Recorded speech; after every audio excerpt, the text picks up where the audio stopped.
how much of the book have you read? All of it? Which one? Three? Chapter 8. How many chapters are there? Okay, so Fee is a very solid foundation. I want to talk about one aspect of interpretation. I think this is probably the most complex and challenging for the way we normally deal with texts. It has to do with how the New Testament interacts with the Old. And in particular, I want to think through how the Gospels interact with the Old Testament and look through some of the complexities there. So let's start with a very curious thing Jesus said. I have all the verses, well, not quite all, but all of them, so you can just follow right there. So here's a very curious thing he said. You study the Scriptures. This is in John 5, saying the Pharisees. You study the Scriptures diligently because you think that in them you have eternal life. So far, so good. These are the very Scriptures that testify about me. Yet you refuse to come to me to have life. How do you think that came across? Condescending or condemning or like very conflict. Yeah, a little bit crazy. Yeah. You know, when the guy shows up and says, yeah, these scriptures that you've had for 1,000, 1,500 years are filled with stuff about me, and you refuse to see it. The question, though, is like, where does the Old Testament actually speak about this Jesus? And is it obvious?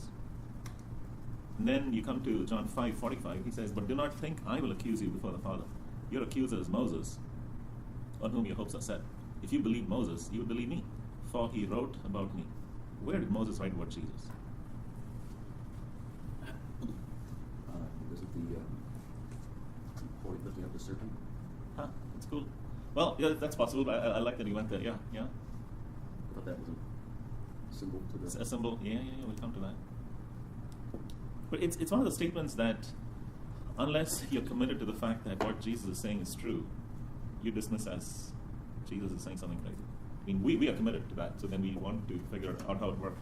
But if you went, if a Jewish rabbi was sitting here and he read this, he'd say, yeah, clearly, see, he's wrong. Moses neither knew of him nor wrote of him. So he misunderstood, or he had some delusion or something like that. And of course, Jesus completes it off by saying, but since you do not believe what he wrote, how are you going to believe what I say? So for Jesus, it's crystal clear. The Torah is crystal clear on himself. And he's saying, you know these books, you don't believe these books, how are you going to believe what I say? In fact, the way he's talking about it here, Jesus' own witness to himself is more obscure than Moses' witness to Jesus. Did we see that? That's really weird to read. You should say that again. Okay, so Jesus is saying here that his own witness to himself, about who he is should be more obscure to his listeners than Moses' witness to Jesus. That should be the easier connection to make. Should be obvious. Should be obvious. How Moses is talking about. That's right. That should have been the way I said it. I'm here for you. Thank you, Mike. What he meant was, It's your accent. It's my accent. That's right. So the general sense of the four Gospels is that the Old Testament mysteriously speaks of Jesus all over the place. That's the feeling you get when you read the New Testament. And you struggle with that because you're like, what? Because if you simply have the Old Testament, it's not entirely clear that you then make sense out of Jesus. It's not clear, and yet they treat it as if it's obvious. And so now we've got to get two ideas, and this is important. Two ideas very clear in our heads. One is predictive prophecy. Okay? Predictive prophecy, of which the entire prophetic writings, the only 10% of all the prophets are predictive. I don't know if you knew that or not, but people tend to think prophets are predictive, but 90% of what the prophets say are calls to repentance or a picture of what life could be like under God, but only 10% is actually predictive, at best. So predictive prophecy on the one hand, and then there's word prefiguring. Have you come across this before, prefiguring? Okay, we're going to look at that in some detail so that it'll make sense. So predictive prophecy is when the prophet is speaking of something that is yet to come, and the prophet is aware of saying something predictive. Okay, something yet to come. For instance, Micah is speaking of the coming invasion. Assyria is going to come and dominate, conquer Israel, and he's speaking of what is to come. And in the middle of this doom and gloom, he has a little bit that is filled with hope. So Micah 5 verse 2, he says, but you, O Bethlehem Ephrathah, who are too little to be among the clans of Judah, from you shall come forth for me one who is to be ruler in Israel, whose coming forth is from of old, from ancient days.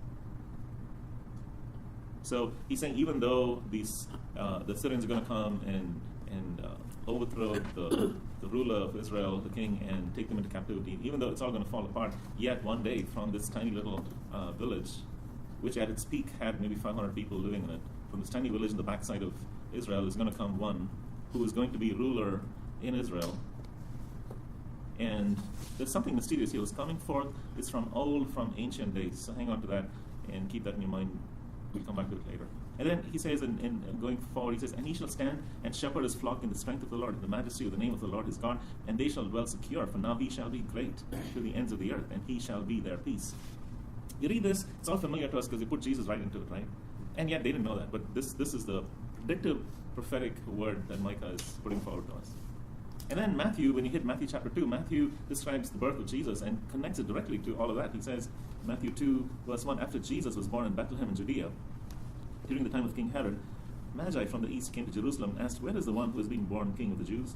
We saw his star when it rose and have come to worship him. When King Herod heard this, he was disturbed, and all Jerusalem with him. When he had called together all the people's chief priests and teachers of the law, he asked them where the Messiah was to be born. In Bethlehem in Judea, they replied, for this is what the prophet has written. But you, Bethlehem, in the land of Judah, are by no means least among the rulers of Judah. For out of you will come a ruler who will shepherd my people Israel. So you see the flow. So Micah says this 600-700 years before Jesus was born, and then Matthew takes that and says this is what we're talking about. So that's predictive prophecy. This is the kind of prophecy we are familiar with. This is the kind of stuff that classic apologetics makes much of. If you read a book like, I don't know, Josh McDowell, you'll hear people talking about things like there are about 300 prophecies about the Messiah in the Old Testament, about 200 have been fulfilled, and 100 are yet to be fulfilled. That's really not true. I mean, those numbers are just really weird. It's a little bit of hand-waving there, but the general sense is true. You notice anything about the way the quotation works? Anything about how Matthew quotes Micah?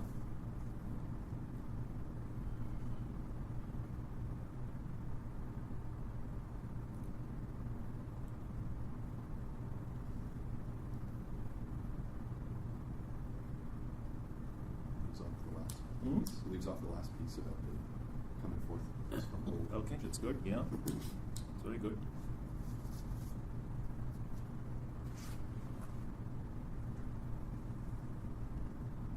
And this is probably a little hard to see in English, but he's not quoting word for word. In fact, the quotation is slightly different. It's not exactly what Micah said. And here's an illustration of how the Septuagint works. You remember we talked about Septuagint last week? Well, Matthew is quoting from the Septuagint, the Greek translation, which is not exactly what the Hebrew says. So that's where the difference comes in. And this happens quite a lot in the Gospels, they're quoting the Septuagint. Anyhow, the predictive prophecy works this way. Inspired by the Holy Spirit, the prophet says something that is yet to happen. It's not clear. It's clear enough that you can look at it and say it's happened or it's not happened, but it's not clear enough to be specific about the details. Okay. Prefiguring is something altogether different. Prefiguring is where we are looking backwards from where we are at something that was said in the past, and we're making a connection between this and that. Okay, it's a little different. In such a way that this has happened, that is what was said, and in some way this fulfills that. It's not direct. I'll give you an example, for instance. Let's read Psalm 22. Someone want to read that? It's in your handout. My God, why have you forsaken me? Why are you so far from saving me from the words of my groaning? Oh my God, I cry by day, but you do not answer, and by night, but I find no rest. Yet you are holy, enthroned on the praises of Israel. And you, our fathers, trusted. They trusted, and you delivered them. To you they cried and were rescued. In you they trusted and were not put to shame. But I am a woman, I am a worm, and not a man, scorned by mankind and despised by the people. All who see me mock me. They make mouths at me. They wag their heads. He trusts in the Lord. Let him deliver him. Let him rescue him, for he delights in him. Yet you are he who took me from the womb. You made me trust you at my mother's breast. On you I was cast from my birth, and from my mother's womb you have been my God. Be not far from me, for trouble is near, and there is none to help. Many bulls encompass me, strong bulls of Bashan surround me. They open wide their mouths at me, like a raving and roaring lion.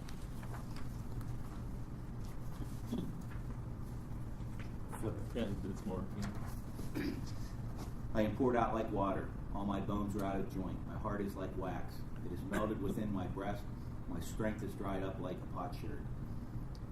And my tongue sticks to my jaws. You lay me in the dust of death. For dogs encompass me. A company of evildoers encircles me, and they have pierced my hands and feet. I can count all my bones. They stare and gloat over me. They divide my garments among them, and for my clothing they cast lots. So this is a very complex bit of the text, because there are at least three things going on. One is, here's a psalmist who, 1,000 years at least before Jesus, somewhere thereabouts, is writing something that he is going through, something profoundly traumatic. He's using very metaphorical and picturesque language. It's clearly an extreme experience for him, and he's crying out to God, right? So that's one. The second is then Jesus quotes, the very first word you are transported to the crucifixion, right, directly. So it's clear that Jesus was meditating on this passage and perhaps identifying with it on the cross, right? But then there's a bit about casting lots for his garments. If this text wasn't there, it's not obvious that detail would have been recorded in the Gospels, I don't think. There were so many details that happened around the crucifixion, but the writers picked that one detail to stick in there. And because I think they had this in their heads. It's almost like you've got this text, you've got Jesus saying something that clearly in the moment, he's right in the middle of this passage. And so those who recorded, who write it, grab another detail from what happened that fits really well with the original passage, and they put it together. And so now when we read it on the far side, we collapse the two. We read Psalm 22, and we can't help think about Jesus all the time. Does it make sense? But there are stages in that. There's a complexity to it. Now, what's in the casting lots? For his clothes. Back. I got it. Yeah. They have pierced my hands and feet. Yeah. At the time that this was being written, before the crucifixion, it would be very hard to read the psalm and say this is what is going to happen. It would, in fact, crucifixion, the Romans didn't even invent it until a few hundred years after the psalm was written. Now, you could say, well, the Holy Spirit decided to put these words in the mouth of someone, and they didn't even know what they were talking about, what was going to happen later. That's a very lazy way to do interpretation. It's just hand-waving. It's the kind of stuff that if you do too much of, then your sense of robust understanding is going to be very feeble, really. You've got to really deal with the text as it is. This text was written at a time when the speaker is expressing his own condition in language that later on becomes vividly clear in this particular event that we look back to. That move, I hope that is that clear, right? Are there any questions that emerge from that, from the moves you're making? This is pretty important, the whole point.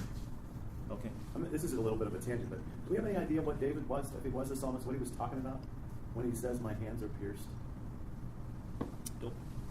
No, Some of his symbology, do we have any roots for it? Some ways we do know, like, Psalm 29, I think, he's clearly in the middle of this big storm, but then he describes the storm as the Lord Almighty reigning over the flood. He often transports natural events to God very directly. Here, no, we don't know. We don't know. That's part of what makes it very easy to do the other thing, the leap, because we can't find meaning for it in his context. Yeah. So it seems pretty quickly like God's putting meaningless words in his head and on his lips that will have meaning later. That's right. We don't know what he's talking about. That's right. So the difficulty with that is, in the history of interpretation, what often happens is we decide what the meaning is, and then we say that's what God intended back then. Right. Until this changes, and then now we have a problem. So Till what changes? Till our understanding of the meaning of this later passage changes, and then suddenly we have to retrofit that. So are you saying that we shouldn't lose sight of the fact that David had something intended of the scripture by itself alone? That's right. Songs. That's right. And then there's also additional meaning when we look back, of what happened once Jesus came on the scene. And not just say, "Oh, that's just prophecy about Jesus." That's right. You're exactly right. I'm sorry to interrupt, but this is the second of the two things. Prefiguring, that's exactly right. You've got the predictive prophecy, which is the prophet says there's something specific about it. and he knows there's something. It's that's like, right. I am talking about the future. Yeah. David would not have said that. No, that's exactly right. And that's the prefiguring. Prefiguring. One is looking forward, one is looking back. The predictive is looking forward, and it's to be, and then the prefiguring is this happened, and I look back at something in my scriptures that then connects me to it. So do you think then that when Jesus talks about Moses writing about him, is is he talking about both scenarios, or is he more? I think he's talking about prefiguring. There's only one thing Moses said that you could look at. He says, "I will raise up a prophet for you in Deuteronomy." You could look at that and say, possibly this is the prophet that he's talking about, possibly. But prefiguring is what Jesus is going. And prefiguring, it only works if you live in the world that is painted presented to us in the Old Testament. If there's a narrative world in the text that you live within, then prefiguring works. We do this all the time with movies and books. There's a movie you watch and we love it. It's like this cult hit. Then something happens and we do this unconscious connection back to that source. And so for the gospel writers, for Jesus, for the gospel writers, for the New Testament writers, they live in the world created by the Old Testament. This is utterly critical to hold in mind. And they live in this world created by the Old Testament. And now something has happened, and they've got to figure out, how does this work now? This art, and so much, all the Gospels and the entire New Testament is trying to make sense of the Old Testament in the light of Jesus. That's really what's going on. And so often in the history of the church, we try to split the Old and the New Testaments apart. We paint a picture of a God of the Old Testament as angry and wrathful and distant and strange, and then we have a Jesus who's altogether different. He's loving. There's a guy called Marcion. I don't know if you've heard his name before, but he was a church leader in the 2nd century. The church dismissed him as a heretic, but he was enormously influential, and he couldn't come to terms with this disparity in his mind between the Old and the New Testaments, Jesus and then Yahweh. So he essentially said that the Old Testament God is an evil person, okay, and Jesus is really the true God. And so in his version of the New Testament writings, it wasn't, he removed all the bits that refer to the Old Testament God, and he had this Jesus who was only partial because he couldn't and wouldn't make the connection back to the Old Testament God. And then Marcion, is dismissed as a heretic, but his church has continued for several hundred years, really. But today, I think Marcionism is rampant everywhere. You find very common in the church this unconscious and unthought perspective. The God of the Old Testament is harsh, violent, destructive, and then Jesus suddenly is altogether different, right? But the New Testament as a whole, and the gospel writers in particular, are very concerned to say, no, there's a direct connection.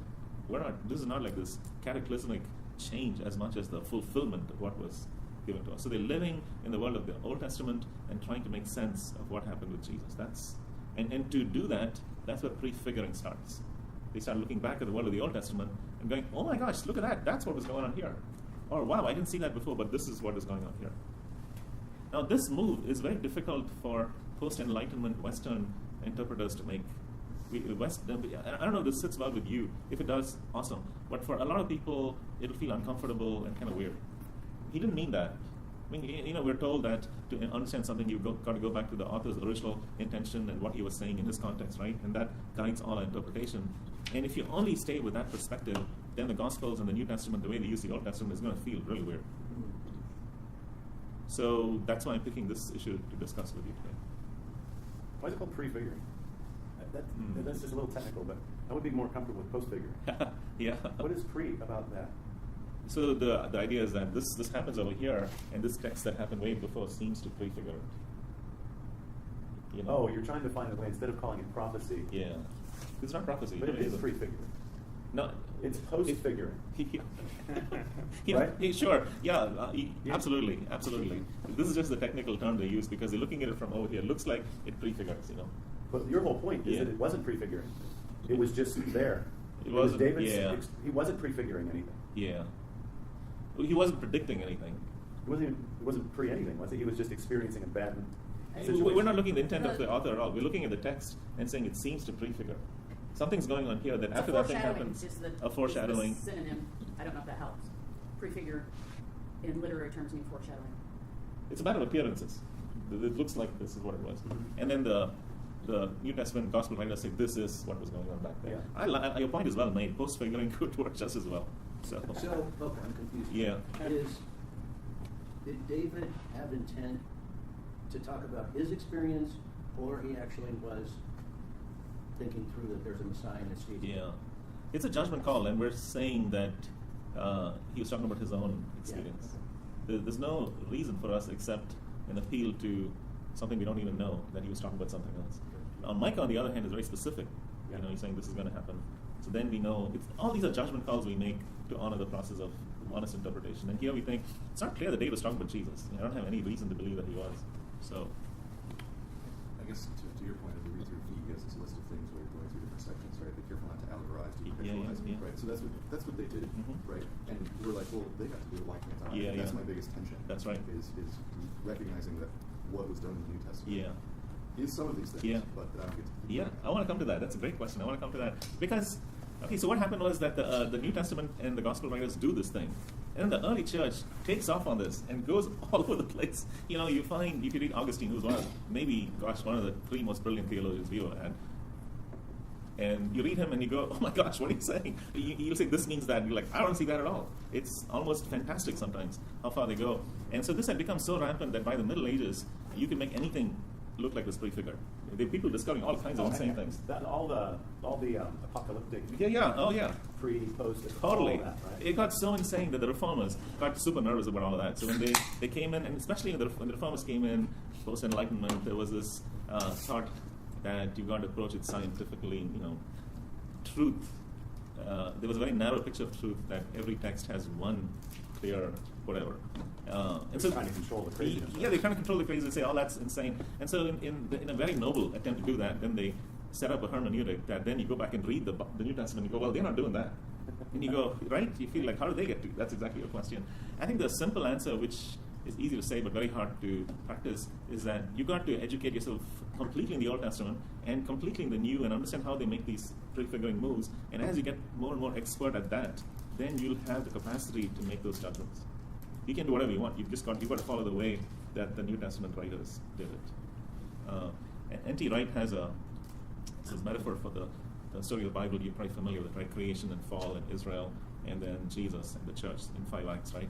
And he says that we live in the 6th act, and so the script doesn't tell us everything about our world. We have to face issues that the Bible doesn't directly deal with. What about transgender persons? Is that fine, or is that an abomination? You know, how do we make these decisions? And Wright's thought on that is that we need to be so absorbed in what is given to us that we can then improvise, which actually makes a lot of sense. So that's what we've got to learn to do, is instead of tossing it all out as wrong, we've got to learn to do prefiguring the way the New Testament writers guide us. So you need to master both. That's why this is maybe the most complex part of hermeneutics. Typically, if you go to a typical course in a seminary, you'll get fee, and they won't touch this stuff because it's too dangerous. You can go whack, you know, and yet you have to, because that's the New Testament. Let's look at a couple more examples. Let's look at Numbers 21. Someone read that? Numbers 21, 4-9. They traveled from Mount Hor along the route to the Red Sea to go around Edom. But the people grew impatient on the way. They spoke against God and against Moses and said, "Why have you brought us up out of Egypt to die in the wilderness? There is no bread, there is no water, and we detest this miserable food." Then the Lord sent venomous snakes among them. They bit the people, and many Israelites died. The people came to Moses and said, We sinned when we spoke against the Lord and against you. Pray that the Lord will take the snakes away from us. So Moses prayed for the people. The Lord said to Moses, "Make a snake and put it up on a pole. Anyone who is bitten can look at it and live." So Moses made a bronze snake and put it up on a pole. Then when anyone was bitten by a snake and looked at the bronze snake, they lived. Very complex passage, full of, we could make all the connections for a long time there. That's what you're talking about earlier. That's exactly it. Yes, that's right. And then you get Jesus in John saying, "And as Moses lifted up the serpent in the wilderness, so must the Son of Man be lifted up, that whoever believes in him may have eternal life." This is not predictive, and it's not prefiguring either. It's somewhere in between, right? Thanks. What? Just looking on one more thing to think about. I know. But this is interpreting is all a matter of judgment. It's refining your judgment with these texts so that you can make the right call. It is not a scientific, analytical process. This is post-prefiguring predictive. This is technically a simile, right? He's comparing one, and you can't push it too far because you've got a snake lifted up, and snakes are not good. We know that from Genesis, 2 and 3. You got that sense of, so you can't really say Jesus was that snake put on the tree because you'd go really out of whack there. But I put this example in to tell you that it's not that simple. I'm using 2 categories, but it's not always that simple. Here's another one. Numbers. Do I have numbers here? No, Yeah, Numbers 20. yeah, 20. Numbers 20. Is Numbers 20 there? Third paragraph down. Top of it. Top. Oh, yeah. So Numbers 20. And Moses lifted up his hand. They were struggling for water. And he struck the rock with his staff twice, and water came out abundantly, and the congregation drank, and their livestock. right? So you know that story. And he was not supposed to actually strike the staff, which then ended up costing him. But then listen to Paul talk about it in 1 Corinthians 10. He says, they all ate the same spiritual food, drank the same spiritual drink, for they drank from the spiritual rock that accompanied them, and that rock was Christ. And you go, what? How'd she get there? And I put this out there to say that I have no clue how Paul got there either. Okay, so, but there he is. He's saying something that if any one of us said it, we'd go, I got to think about that a little bit. So I'm giving you a couple of instances, a little extreme. We'll come back more to mainstream prefiguring in just a moment. I want to put this out to you because you and I are not instinctively comfortable with this kind of reading, right? If Mike started teaching like that, you'd be like, hello, So supposing Mike got up and said, the prophet Moses was talking about, that's me. You'd have some concerns about that. Or maybe you wouldn't. Maybe you'd see it as totally cool. So then, you can see where, if you just step back from some of them, you could see how you could make it a mess. You could make it a mess. Like, you could just take John 3 and say, and as Moses lifted up the serpent, and then you could talk about how the serpent was the one who deceived Eve. And Jesus is saying that he is like the deceiver. I mean, you could just draw your own pair. That's where that's where it feels dangerous. Totally. Like, okay, we can't do any of this. Totally. Right? We can't do it because we're going to mess it up. But they did it somehow, and they just cherry picked whatever they want. So it would be the pessimistic view of it. Oh, so you're just going to say that was Christ, and you're just saying it. Yeah. That rock was Christ. We're done. We're not. Yeah, Benny Hinn. Y'all ever watch Benny Hinn? At one point he started teaching that the Trinity, each person in the Trinity was three. So the Father was a Trinity, and the Son was a Trinity, and the Holy Spirit was a Trinity. And because he had got hooked on the number 3 and started thinking, each one is asking almost fractal, and then people had to step in and say, well, where'd you come up with all that? And then he pulled out texts that kind of didn't make any sense. You can listen to your average TV preacher and find all kinds of very clever little connections they make that may not exist at all. So you've got to learn to do this. I can remember, in fact, I probably have the Bible where my parents said, I think it was might have been Gog or Magog or something, and this was Russia. Yes. And this was whatever, and you're going, wow. Well, that's right. Now there's not even a Russian country. Yeah. but in the mid-1600s, it was like, totally, yeah. Yep. I was watching the Waco series on TV, and the interesting thing about that was they put in there some of his teaching, and they were showing him teaching to his people, and included like the actual words. Yeah. And then some people talking about that, and it was just the circular this, and then this, and then this, and then this, and then this. And people are like, well, it's not wrong, but yeah. That's how people get to a prediction of when Jesus is going to return. Oh yeah. There's a date. There it is. There it is. Yeah. There it is. This is the complex bit because you cannot bracket it out because you've got to deal with it. You've got to deal with it wisely and carefully. So. Dad always told me that the reason why this is so complex is so that we don't let the Bible become our idol. That's great.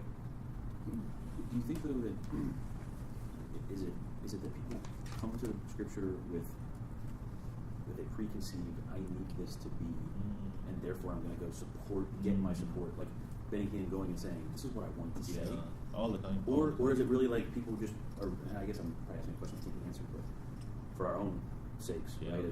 To come to the Scripture and say, read it for what it says, not for what I want it to be. Yeah. I mean, it's hard to figure that. Because I guess the other thing I think of is, so we've had these conversations about just differences of opinion when it comes to bounded set and centered set. Some of those things are going to be okay, but when a guy starts talking about 9 people, is like we got a serious problem, right? And so how do we say, okay, this one's like we can agree to disagree here, but I cannot allow you to teach that Jesus is the serpent and he's actually evil and those kind of things, right? Like it feels like that line isn't as easily defined, but yet if you cross it, you got a serious problem. Yeah. I don't know if I'm making any sense. You absolutely make sense. I think the wonderful thing that we have today that wasn't there earlier is we have access to so many wise interpreters of the Bible, so many resources, and accessible to us in plenty, and yet we dismiss it. I think we probably shouldn't teach on a passage until you at least try to understand how the church has traditionally viewed it, at least have 5 different opinions, and what do they, look up commentaries, look up different people, and you get a sense, here's what the church has said, and I respect, they didn't say it casually, so I've got to wrestle with how others have thought about this text, so then I can make a judgment myself of what I think, and then I teach it, remembering James 3, this is scary stuff we do, when we teach, we incur double condemnation, double judgment. So you can't teach flippantly. You cannot do this stuff casually. What I often find anymore are exactly what he said. There's an idea out there that has common currency right now, and we take that idea that has traction, and we pull stuff from the text and attach it to and present it. And the more we do that, then we're not teaching the Bible. We're really going with the flow of whatever the culture says around us and whitewashing it with Scripture. It happens a lot. The savvy evangelical will protect themselves from that criticism, though, by saying that their new understanding is built on scriptural study and a studious approach to the Scriptures. They'll say that. They won't show it. They won't show their work. But they'll always say, I've seen it. You see it in blogs and in writings all over the place where they'll say, I'm taking this stand that goes against evangelical historic thing, but they'll say, we spent a year studying it, and then you go, oh. Yeah, they must have done the work. Must have done the work. Can I illustrate something? Yeah, We'll look at it. I would like to understand what you would say to this. I'll just use your numbers. So we're in the 6th act, right? Yeah. So, and we're trying to get some. You draw good squares. We're trying to get some uniformity here. Wait till he does the different colors. Into the 6th act. Yeah. And we're saying just like it should have some. Yes. It should have some continuity. Yeah. You understand if you're reading Shakespeare, which is the example you use. If you started to read a whole play, and then you wrote the next chapter, someone should come along and be able to read that chapter and not notice that it's changed. There's some flow there. Yeah. So what we do though is this is what seems like happens is this is like cultural drift. Okay. We do this. A little bit bigger. Mm-hmm. It's not quite. And then we forget about this square. Yeah. So that's still good. Yeah. And then this is okay. We would call that okay. Yeah. Because it's still because we're more used to that internal square, that square, than we are this. Yeah. And it's just kind of, and this is what scares evangelicals, I think, is that we have this creep. That's right. And then you stand back from it, and suddenly we're not in alignment. Yeah. Totally. I don't know how to fight against that because I feel like even in my lifetime, even in some of my own decision making, we have gone a little further away from this, but not that much further away from what was accepted. Well said. And this is okay, but it's really not. Mm-hmm. Yeah. That's the scarier thing. Can you give an example? All the hot button issues. You think about women's issues and homosexual issues. It's like I've heard people say the best thing going for the women's stuff is the homosexual stuff. It's like, well, you have a woman pastor. It's like, woo. At least not a homosexual pastor. It's like, oh, okay, that's good. So the crazier things get, then it's like, well, then we can. Things are gradually considered still in alignment. Yeah. But if you went back and then just look at these, you would see, oh my gosh, it's drifting. It's drifting. We would say, postmodern progressive American, tolerance and goodness would say, this is actually good. Yeah. This is what should happen. Yeah. I'll give you a couple examples. One I think is very sad was what happened in Germany around the rise of the Nazis.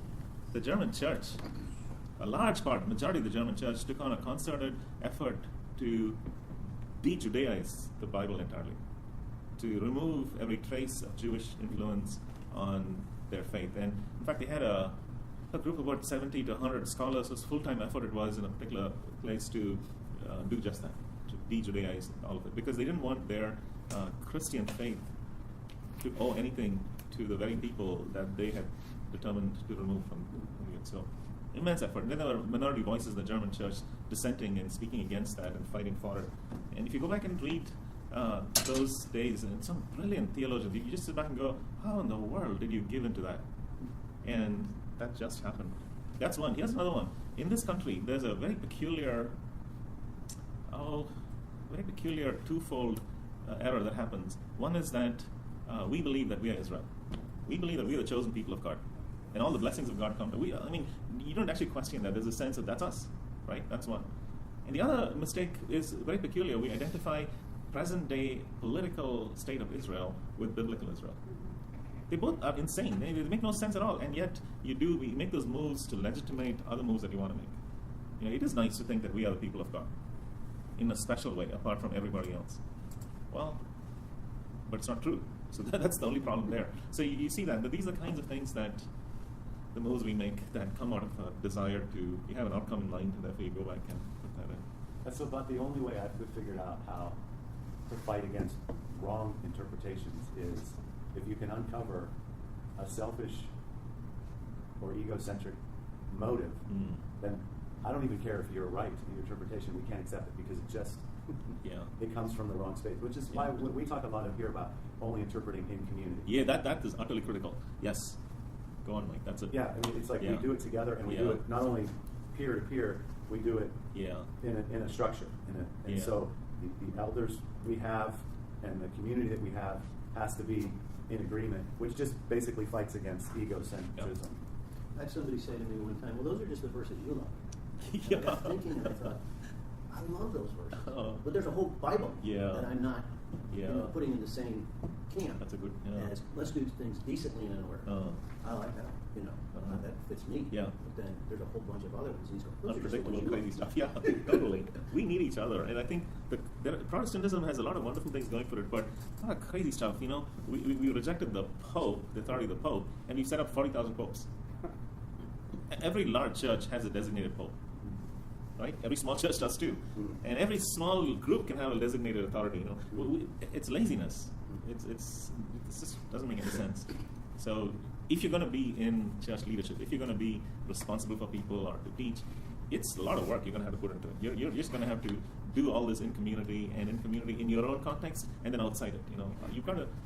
I try to read very widely before I can make up my mind, because I want to know the best arguments against it, the best arguments for a different position. I want to know everything that's there best as I can, and say, given what I know, here's where I end up. Even that is provisional, right? So we do this with. The Bible is not a tool given to us so that we can control other people. That's utterly critical in this endeavor. If you think that that's what it's there for, then you'll mess with it. But, okay.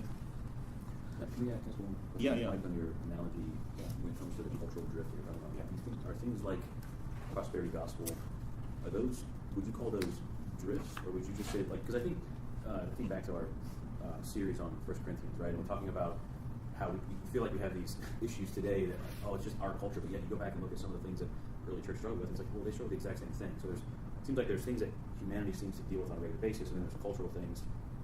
Is there a need? I guess I don't know if there's really a question there, but would that be something that would be cultural, or do you think there are things as well that we just need to understand the Scripture better so that we make better decisions? Yeah, I think that's always the case. In my opinion, is the more you can understand it. I just find increasingly difficult for generations to be unbiased, at least in America. And we see that. I even see that playing out in the political realm. It's like we demonize the alternative view right away, or the alternative camp, whatever it is. There's no ability to just hear something other than what you want to put forth. And the more the culture is like that, the scarier it is to put any responsibility in that generation to do any biblical interpretation. It's like, no, you're so committed to your ideology that I don't know how I could trust you to come up with an actual pure thing. Yeah. So I think, like to answer your almost question, was that prosperity isn't a drift as much as it seems as a complete misinterpretation of what's happening in the New Testament here, right? Yeah. There's some things that I think are just a perversion of what is commonly understood. And do you think that's gotten worse over time? Which? This drift that you're talking about, this inability to... I do think it's gotten worse over time. I don't think this particular generation is any worse than the last generation, but every generation... Well, I don't know. Can you really call it worse? How do you compare it? We had the Spanish Inquisition, so that was bad. So how do you compare it? How do you compare it? It does seem like this is just my view. It does seem like there are times where, at least in your immediate culture, that it can sink to a deeper chaos of selfishness. It seems like it cycles a little bit, and I feel like that's a downward trend right now for our culture. It could be entirely different in Cambodia or Kenya. Okay, well, yeah. The way I look at it is that it always exists, but the outliers are there. And if those outliers have power, then that tends to push the whole population in that direction. I don't know. Yeah. It's also related to some extent. We have historical groups. Hey, I'm part of this group, that group believes this, so I'm just following suit. And now we have fragmentations, right? And I believe this, and I go and find people who are on my side, and we create our group. Yeah. So it's very fragmented. And There's a couple other things going on too. One is a rampant narcissism, which goes along with that. It becomes, anymore it's the air we breathe. I think on a scale of healthy to dysfunctionally narcissistic, I think the median keeps moving further and further and further, where it's just normal anymore to think what is real to me is what is real. That's the core of narcissism. So as long as that keeps spreading, then that exactly what you said is going to become stronger and stronger and stronger. So that's one. Second is that everyone's got a voice today. Right? Everyone's got a very loud voice anymore. Technology's changed that. Yeah, yeah. So anymore, it's like Babel right now. There's so many voices, so much noise, that it's so chaotic that you throw up your hands and you go, I don't know how to make sense of all of that. Here's what I think. And then now there's one more problem. So is it worse in some cultures because there needs to be an answer? Oh, that's good. People That's won't good. sit and struggle. That's I'd good. like for you to come in and say, I don't know what he means by this. Yeah. There's very few people, I think, in your position who would say, I don't know what this means. And so you bring this to the table and you bring this to the table. Can we all agree that we don't, Yeah. let's struggle with it, Right. but let's continue to struggle with it. Yeah. People don't want to struggle. No. They don't want a lifelong struggle. They That's want an right. easy answer. That's right. And usually, we want an easy answer in order to control. Right. And to say that I don't know undermines my authority. And I want to preserve my authority, so I'm not going to say that. I'm going to find some way to obfuscate that. Whereas in other cultures or even Yeah. ancient philosophy or whatever, to say I don't know Yeah. was a sign of I'm thinking higher. I'm thinking Yeah. on a higher plane. It was Yeah. actually a sign of Yeah. I'm smarter than the rest of you. Yeah. Yeah. I think so. I mean, there's basic humility at play too. There's no way any one of us has it all figured out, or even a good bit of it. I mean, one of my favorite bits in the New Testament is that Peter, writing what Paul says, our brother Paul, whose writings are pretty hard to understand. I'm like, yeah, they are. Peter could make sense out of Paul, so we're in good company. Yeah. So I think we've laid the foundation for this enough. I want to see if I can move on to. So then, how do we then interpret well? How do we then make sense of the moves that the New Testament writers seem to make? And I think the best way to do that is to look at them at work. And that's what I want to do. I want to start looking at examples of how they did it and what that can. How who did it? The New Testament writers. Oh. Yeah. So let's start with an example. Mark 11. Mark 11, and I'll read it. And they came to Jerusalem. And he entered the temple and began to drive out those who sold and those who bought in the temple. And he overturned the tables of the money changers and the seats of those who sold pigeons. And he would not allow anyone to carry anything through the temple. And he was teaching them and saying to them, Is it not written, My house shall be called a house of prayer for all the nations? But you have made it a den of robbers. And the chief priests and the scribes heard it and were seeking a way to destroy him, for they feared him, because all the crowd was astonished at his teaching. Now Jesus, as Mark reports him, is putting together two bits from the Old Testament. Is it not written? And then he offers two different bits from the Old Testament. The first one is from Isaiah 56, the house of prayer bit. And that's worth reading in its entirety. Somebody want to do that? Isaiah 56, 6 to 7. And the foreigners who join themselves to the Lord, to minister to him, to love the name of the Lord, and to be his servants, everyone who keeps the Sabbath and does not profane it, and holds fast my covenant, these I will bring to my holy mountain and make them joyful in my house of prayer. Their burnt offerings and their sacrifices will be accepted on my altar, for my house shall be called a house of prayer for all people. Yes, this is an amazing passage in the Old Testament, really. And so the first point I want to make here is oftentimes they'll pick a phrase from the Old Testament, and you're supposed to go back and remember the entire passage. So that it's like quoting a melody from from a Beatles song. Just 2-3 notes can evoke Hey Jude, right? But you quote that, and instantly you're supposed to go back into the whole context of that whole piece, and then bring that context into what has been considered. So Jesus does that a lot. He just pull a little bit. So my God, why have you forsaken me? He just draws that whole psalm into that. And here, the passage is amazing because Isaiah is saying that this good news is not just for Israel. This is for everybody who connects themselves to Yahweh. Everyone who loves Him, who keeps the Sabbath, who holds fast the covenant, all of them are going to come to the holy mountain and make them joyful in the house of prayer. The burnt offering, the house of prayer for all people. So the Great Commission is not something new in the New Testament. It's right there in the Old Testament. This is going to be for all. That's a startling idea for Israel because they were so fixed on the fact that they were the people of God, and God is going to vindicate them above everybody else. But in Isaiah already we are being told that no, that's not it. The ethnicity is not the issue. There's something else that's critical. So that's one. There's a voice of promise and of hope for all. And then there's another bit that he quotes, right? The other bit that he has is, but you have made it a den of robbers. And that comes from Jeremiah. And if someone want to read that from verse 1 through 15.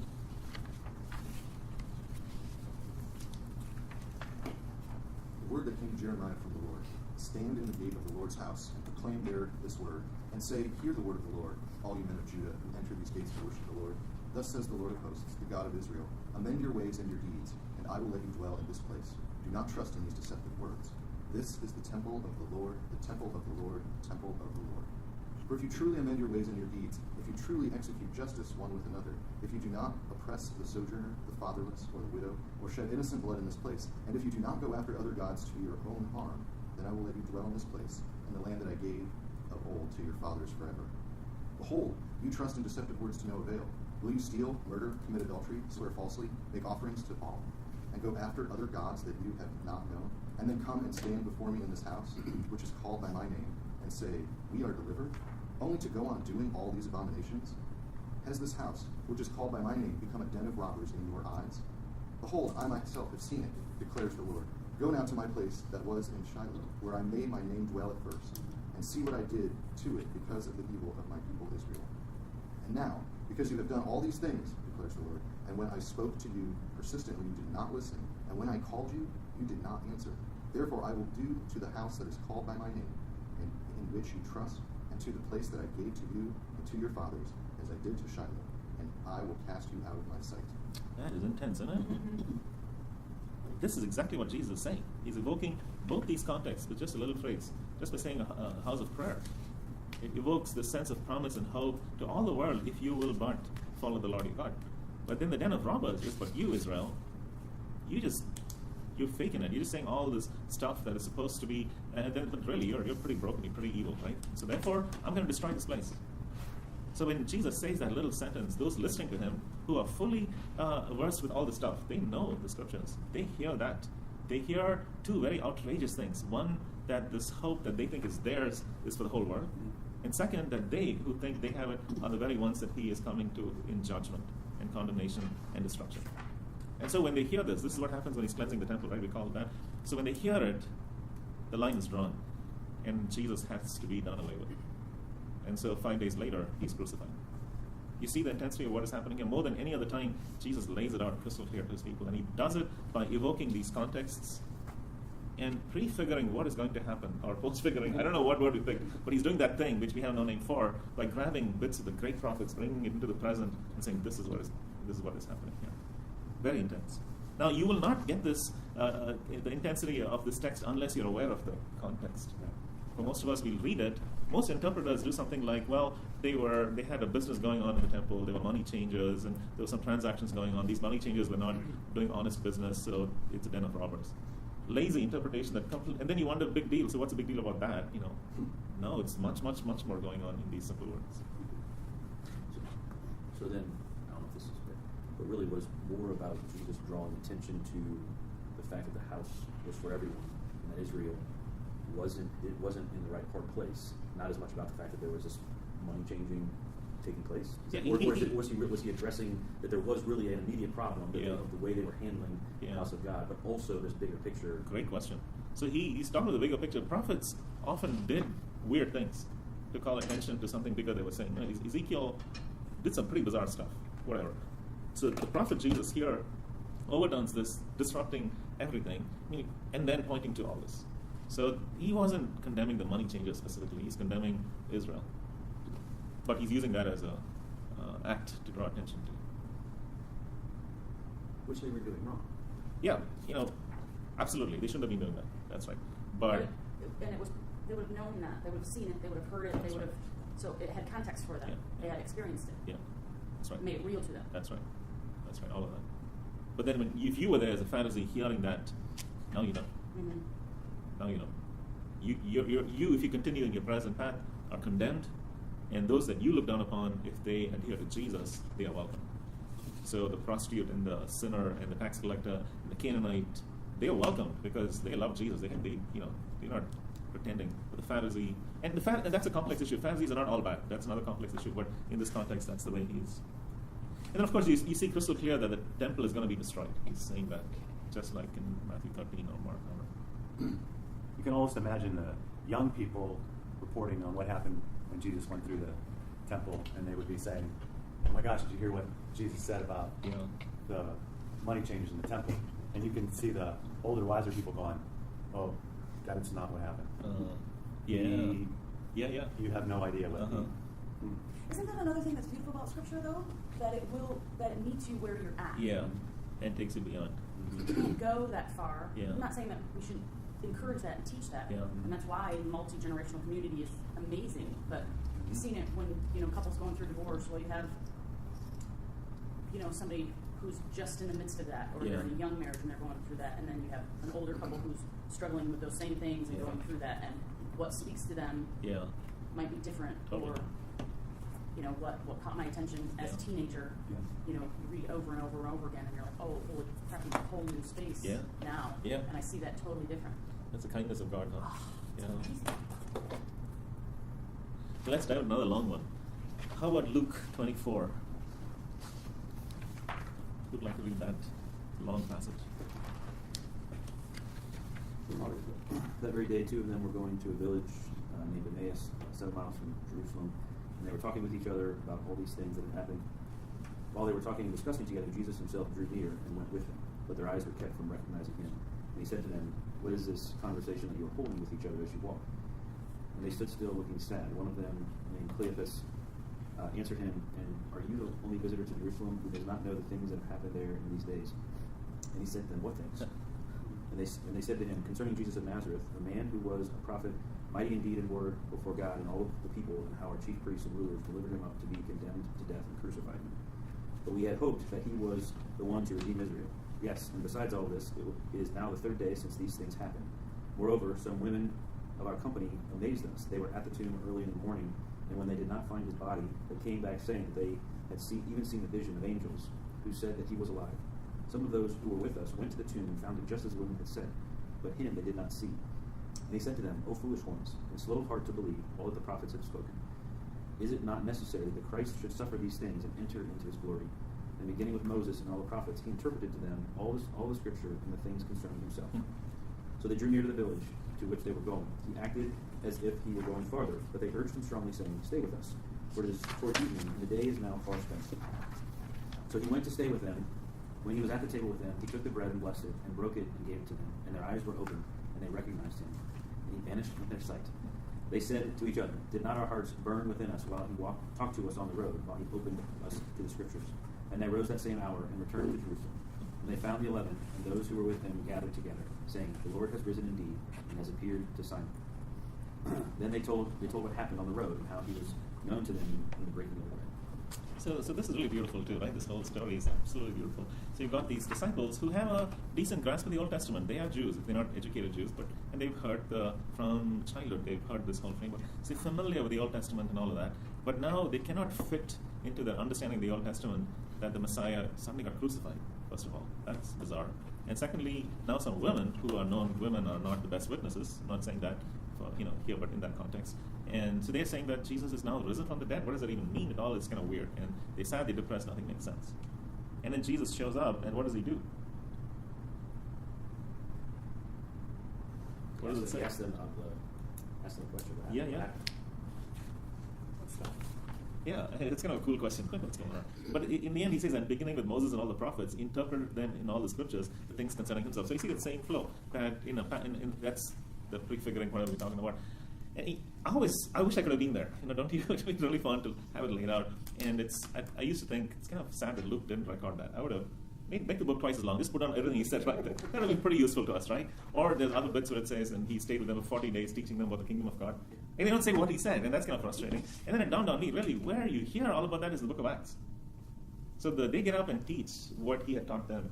So when the Holy Spirit comes and Peter gets up and he starts spotting Joel and whatnot, that's, I think, what they heard from Jesus. So that's really wonderful. I love that. So the Holy Spirit knew what he was doing. Yeah, kind of. Them to write. Seems like it, right? I've always wondered how complicated that was. It only took like an evening. Yeah. Whether there was he gives them a Rosetta Stone more so than all of the interpretation. Like that. Yeah, how you get like a light bulb. Like he interpreted all the scriptures. I didn't know if that was he actually went to every scripture and interpreted them, or whether he went look at it through this. Yeah. And then it's like, there you have. You just interpreted all the scriptures for us, or some combinations. Maybe. But the disciples are dramatically changed when they start getting up and suddenly I think, okay, they had some stuff that they could draw on, So it's fascinating that he doesn't do some miraculous thing. He explains to them. It's what we're told. And the other fascinating thing is his teaching them about himself, and they still don't get it. Right? They still don't get it. So that makes us all feel better as teachers. If Jesus couldn't communicate himself to his disciples. But the marvelous thing is something happens around this communal meal, this breaking of bread. Something happens that opens their eyes, and suddenly they see. And I love that too, because at the end of the day, understanding happens around communion, in community. There's something about when you break bread together, have communion together, something marvelous about it, because in that moment, all of us are confessing to each other our complete need, our brokenness and our need for him, and asserting to each other that it's only in him that we find life. It's a very simple moment. In some ways, for me, communion always feels like a gathering of people in recovery. Have you ever been to a recovery meeting, like an AA or an NA? SA? I go. I love those places. You should check it out. It's, I think, the place of rawest honesty. My son Michael lives in New York, and before he left, I took him a couple times, once to an AA and once to an SA/NA meeting.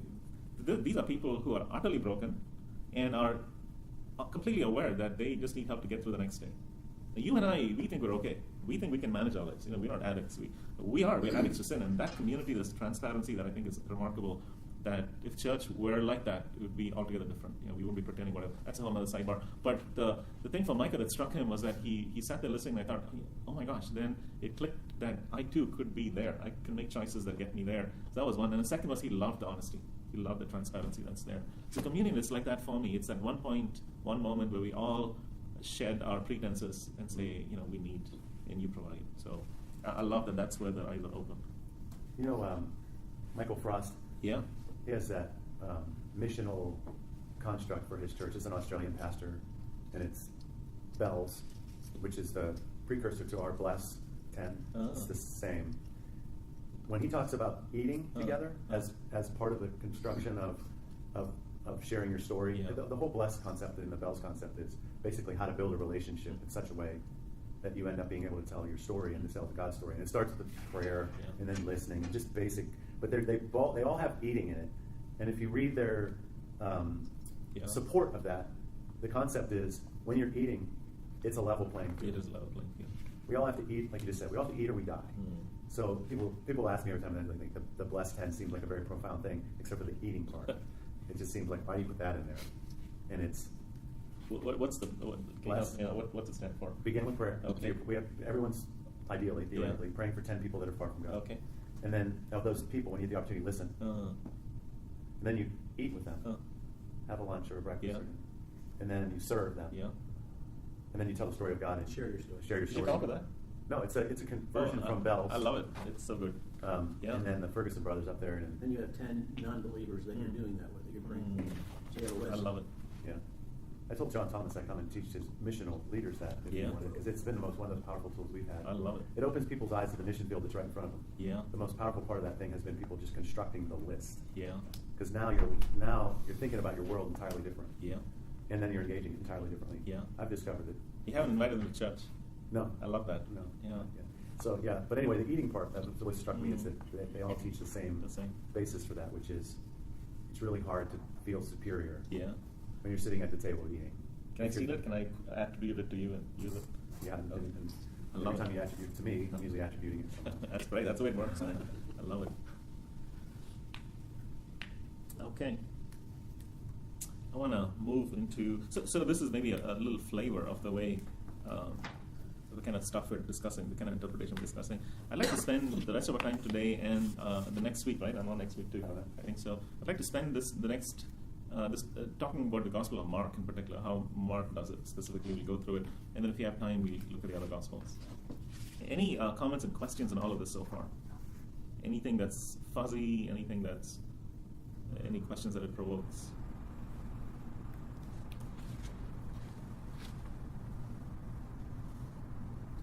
Do you think that, I'll ask a question, really. Just trying to think out loud. Please. Does the difficulty in interpretation, in your perspective, your experience, does it come from our? It feels like there's a ton of complexity, right? We're reading books about how to interpret. We're talking about even some of these things that you've been doing this for a long time, and you're still like, not sure exactly how this fits together. But so, is that intended? Is that our own sin, our own blindness getting in the way, and that's what's really sent our culture and society down this path of such destruction? Like, do you think it got when everything as God was bringing all this together, right, and having all these writers write, and bringing the gospel together and the canon, and then the church has to have some kind of involvement in deciding what the Bible is going to be, and then once we can get it together, now it's like, well, how does the New Testament fit with the Old Testament? Why does he reference that and not reference this? It just seems like there's a lot of difficulty there, which just makes it that much harder for us to continue to walk with God, focus on God, or it's going to create this environment of dissension and misinterpretation and miscommunication. And so it's like, how do we reconcile all of that as we try to help people? Again, I don't know if it's probably like 18 questions there, but just that's as I was reading this and Great question. to why are we here? Why is it like this versus why don't I just read the Bible and just be like, bam, yes, that's exactly what it's supposed to be. Right. A couple of thoughts on it. It's a great question. There's probably 15 answers to that, 15 parts of it. Oh, thank you so much. He just whipped that up for you. He is just that amazing. This is awesome. I've heard you talk about it before, but I've never seen it. I love it. I've heard you talk about it, but I've never actually seen it. This is really great. I love it. I'm going to steal it music. Sweet. Your question, there are at least two thoughts that surface in my head. One is that we live in a time and place where we think the way forward is always to first be certain about what is said, utter clarity and scientific clarity. Once we have clarity, then we can know. Then we know what to do, and then we can act on what we know, and then the world is going to be transformed, changed, etc. So there's a sequence there that I don't think is biblical at all, but it's a as a scientist, I say it's a post-scientific framework. I think that the complexity of the text is designed to make us engage with it together in humility and honesty and wrestle with it, think about it, wow, if we thought this way, this would impact people like that, or as we talk honestly about it, prejudice within you surfaces, biases surface. Someone says, why would you think that? And instead of asserting that I'm right by dint of education or research or whatever, I go, well, that's a great question, I'm still... So the book's complexity, I think, is supposed to unearth the complexity within us. And then the process of discussion, dialogue, conversation is supposed to be what is transformative, if that makes sense. It's not the conclusion that's transformative, it's the process itself. And the way we arrive at clarity as a community transforms us. Every church has gone through an experience where there's a series that someone teaches or something happens, and in the process of that particular series and discussion and debate, the whole church's culture just changes. Has that ever happened at Wisdom? A lot. Well, that's really great. That's how it's supposed to be. It's in that conversation that we move not just to clarity, but to culture. So that's one. And so I think the complexity is a gift. Second is, I think that we have all been indoctrinated by dogma. What I mean by that is, my Hannah's 14, she goes to Young Life. She's at Westerville Central. They have a very good Young Life thing there. So she went to an all-day retreat, I don't know, a couple of weeks ago. Okay, Dad. Did I tell you that? Did I tell you the story? Okay. Okay. Yeah. Okay, she loved it. She was like, wow, this is great. And Hannah is just like me. She's an idealist and she's a cynic, and I love that. And then Jean is all sad about this. She feels like I've corrupted our children with my cynicism, whatever. Jean is all rainbows and unicorns. That's the way she looks at the world, And if it's not rainbows and unicorns, she brackets it all out, and it's still rainbows and unicorns. And then there's Micah and Hannah and I who bring up the rest of the world. So Hannah comes back, and it's like, it's been a long day for me. I'm so tired. She's back around 9 at night, but she said, I took 12 pages of notes, and I'm going to tell you all about it. So we're sitting down, and she walks through, and she teaches us everything that she learned, which is kind of exciting, but also exhausting. And then I asked Hannah, can we do part 1 today and part 2 tomorrow? She says, no, we're doing it all tonight. It's okay. So I'm listening, and I'm watching her, and she's tossing out words like identity in Christ and justification, and with confidence, as if she understands it. That's what she heard. And now, you're a child and you think, I've learned it, I've understood it. I'm thinking these are very complex concepts, but she thinks she's understood it. Because the way we teach is clarity. There's no complexity to it. This is what justification means. This is what identity in Christ means. And you get a few, usually 3 memorable points, And now my little girl thinks that she gets it. And once that's there, we stop doing the work. We stop asking the question, what does justification really mean? What did Paul mean by that? Why are N.T. Wright and John Piper fighting over this issue, each accusing the other of heresy? Wow, these are giants of the faith. Identity in Christ. I don't know if anyone knows what that means, to be perfectly honest. We just toss it off. We think we know what it means, but for it to take root within our soul and transform us. So I'm listening to her thinking, this is good, but I get afraid that you're getting inoculated to the work of study that is going to be transformative. You're being given all the answers. I think we do a lot of that. I think our theology, if you look at the Christian publishing industry, it's filled with Idiot's Guide to the Bible. Here's what each book means exactly. Here's what, we want answers and we want to just. So I think that undermines us completely. So then we have a head full of answers, but a heart that's not wrestled with the text, with others in a way that is transformative. For instance, if we have a discussion about women in leadership, and I've been in so many of these conversations that are only men present in the room. And it's kind of absurd, right? You're not really listening to the complexity of it from a different perspective, or we make determinations about so much without the full voice there. I think the complexity of the text is supposed to force us into that kind of dialogue. I mean, the prosperity guys have a reason that they teach prosperity. They look at the book of Proverbs, and Proverbs says, man, you do this, you do it right, you're going to be blessed. It's going to go great. And then they've got John in 3rd John saying, I hope you prosper, I hope your body prospers just as your soul does. They're like, I'm supposed to be healthy, I'm supposed to be wealthy. That's what the good book says. And so then when you have that construct, what you don't have is the voice of the suffering. You have Proverbs, but you don't have Job. The show didn't work out for Job very well. You don't have Ecclesiastes saying, man, I had it all, it was all empty. You don't have the Psalms giving you voice for all the suffering that you're going through. So you need all those voices. And even within the text, we have multiple voices. It's not simple. The Bible isn't simple. So I think that conversation, that debate, that engaging with the text without this drive for clarity, or I should say a drive for superficial clarity, that's a killer. I think if you could recover that sense of this is complex, and then engage with it. What do you think? Your point about we throw these terms out, right? Justification, identity in Christ, and one, not only do we as the individual believe it, but it's almost as if we're supposed to understand it, right? That's right. That's right. Right. So so my kids went to the same Campaigners Day, and we got home and I asked them which sessions they went to, and they said, well, we went to the one on why we know the Bible is God's word.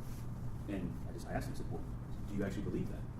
Because when I was growing up, it was just, this is what it is, this is how it works, and you don't question, you don't get to ask you're not even taught to say, to really be mature in your faith, you're probably asking more questions than you are giving answers, right? And so but the same concept is don't feel like you have to, as a 15-year-old kid, understand what justification is, right? Just be willing to wrestle with it. So that's your point is very good. You make it feel like you ought to. Right, and I've experienced adults that when you come into a setting and say, look, this space is about questions, not answers. You just see thank you. Yeah. Because they just feel like, if I'm in church and I'm a Christian, I'm supposed to know all of these things. Right. And I don't. Right. But nobody really sits down and, I hear the pastor and he's wicked smart about this stuff, but I don't necessarily feel comfortable talking, who else am I supposed to talk to? And so I think that's the idea that people, I don't know what you said. The bigger the church gets, the harder this gets. The bigger you get, the more certainty is required, it feels like, even at a small level, even if it's not big, because there's not clarity, always makes it hard to be like a disciple out there spreading the gospel, because it's like, where do I necessarily start? The idea of sharing your story, which is something you would know on where your journey with Christ is easier to do, but to tackle the book is a lot more difficult. But I couldn't agree more.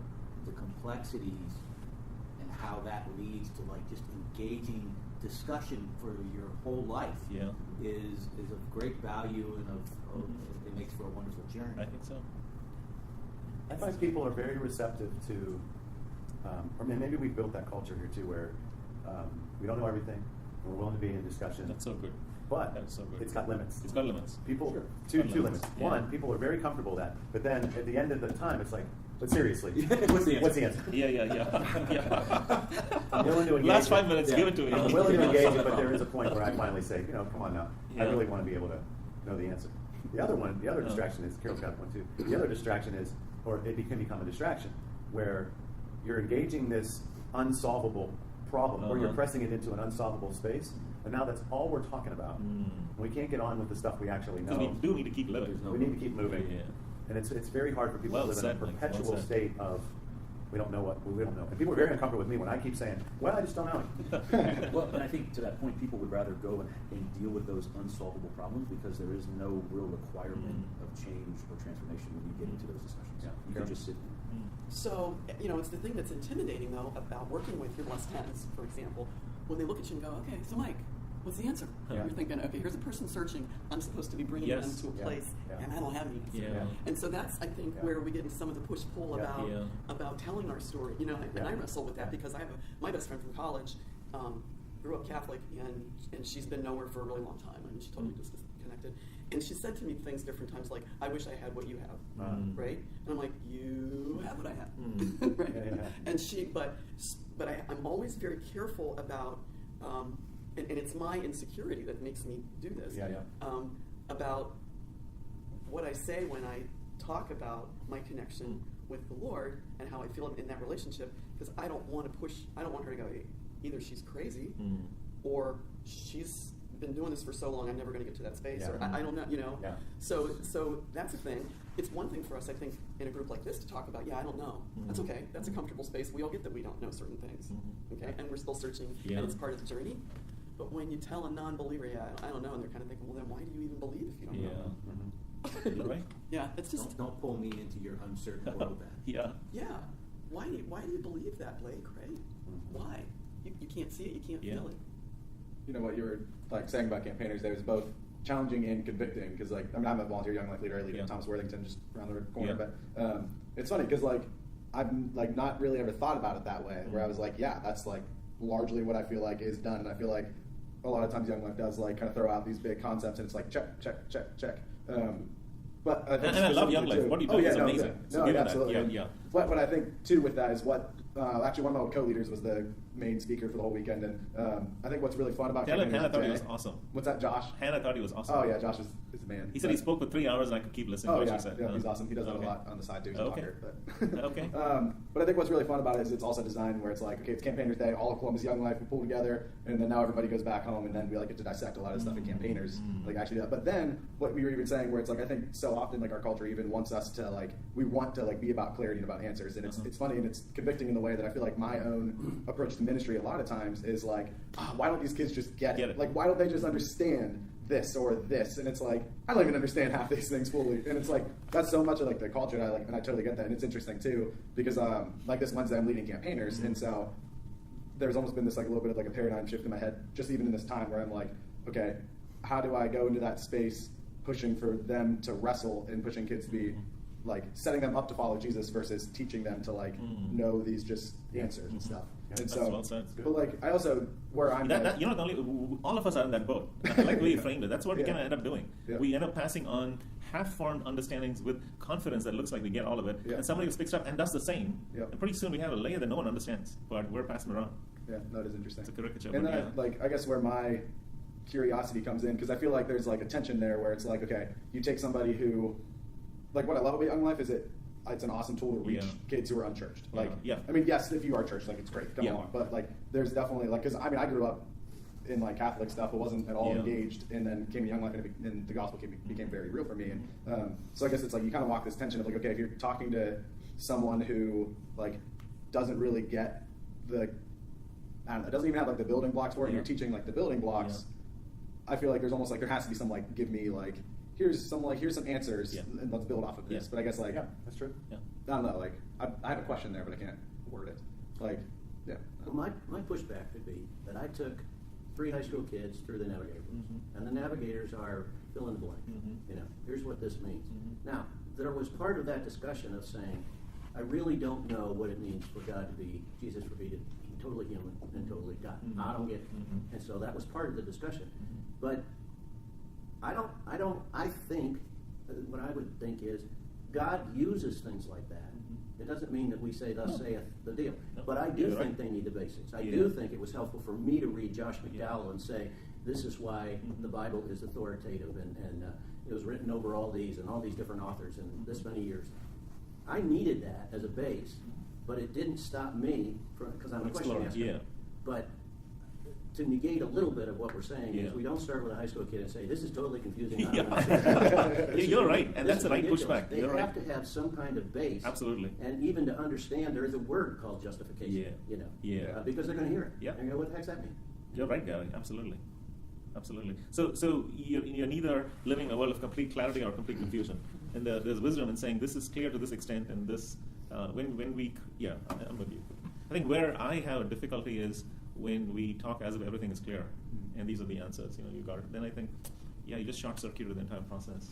Is it? Here's a question I have. Yeah. Is it possible that some people need that?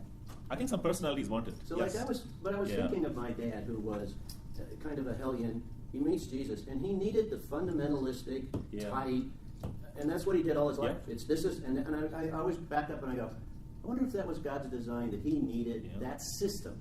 Sure. Because he was a crazy, all over here, but he needed something to link into. I didn't buy it, but he did. He did. Yeah, and God, it worked for him, and he's in heaven. And I thought, could God have put that all together? Yeah. Because there wasn't a whole lot of question. Yeah. He did go. That's Russia. That's China. Yeah, that's great. That's what it is. Yeah. I think you're onto something there. I think the foundation for my perspective is that the book itself is intrinsically so complicated. You get 4 accounts of Jesus' life, and man, they don't agree with each other. They have real differences, and suddenly we're in the middle of either complexity, confusion is another word, complexity, or an artificial clarity. Mm-hmm. And I'm thinking complexity is where we seem to need to live appropriately. To each. But I think your pushback is very good. By the way, there was a session at the campaign, at the retreat, and Hannah said there's a session on having great sex, and then she said, I don't know if I was quite ready for that, so I didn't go. Was that really? That was awesome. So it's funny because you're with high school kids, so if you title it "Having Great Sex," you're going to go into it and you'll be like, "What's this all about?" And then it's like, if you're familiar with the fireplace analogy, it's a Young Life favorite. And so they just do ridiculous titles. And then it's my wife's eyebrows went up. She's like, "Did you go?" I shatter the rainbows and unicorns. I know. No, that's actually, it's fun. They usually have like somebody that's on Young Life staff, and then they're like spouse, and they'll teach about why sex and marriage is so much better, and that's just super countercultural. I think you guys are really good for church kids. I just want to put my little voice out there and say, you have an amazing thing going on with Unchurched, but I'm watching church kids come alive because you make it fun, and you blur the boundaries between secular and secular in very healthy ways. I think that's really wonderful. Here's a story. So down the street from where I live, just 2 houses away, is a young Caucasian family in their early 40s. Husband and wife both left the church after high school. As soon as they left home, they dropped out of church, never been there since. They have 2 daughters. One is Hannah's age, one is a year older. And none of them had ever been to church in the last, since they got married. Okay, so they live right down the street from us. So we've been hanging out, connecting. And so the wife came to a church service a year or 2 ago and just wept through it, came back the next week and just wept through it.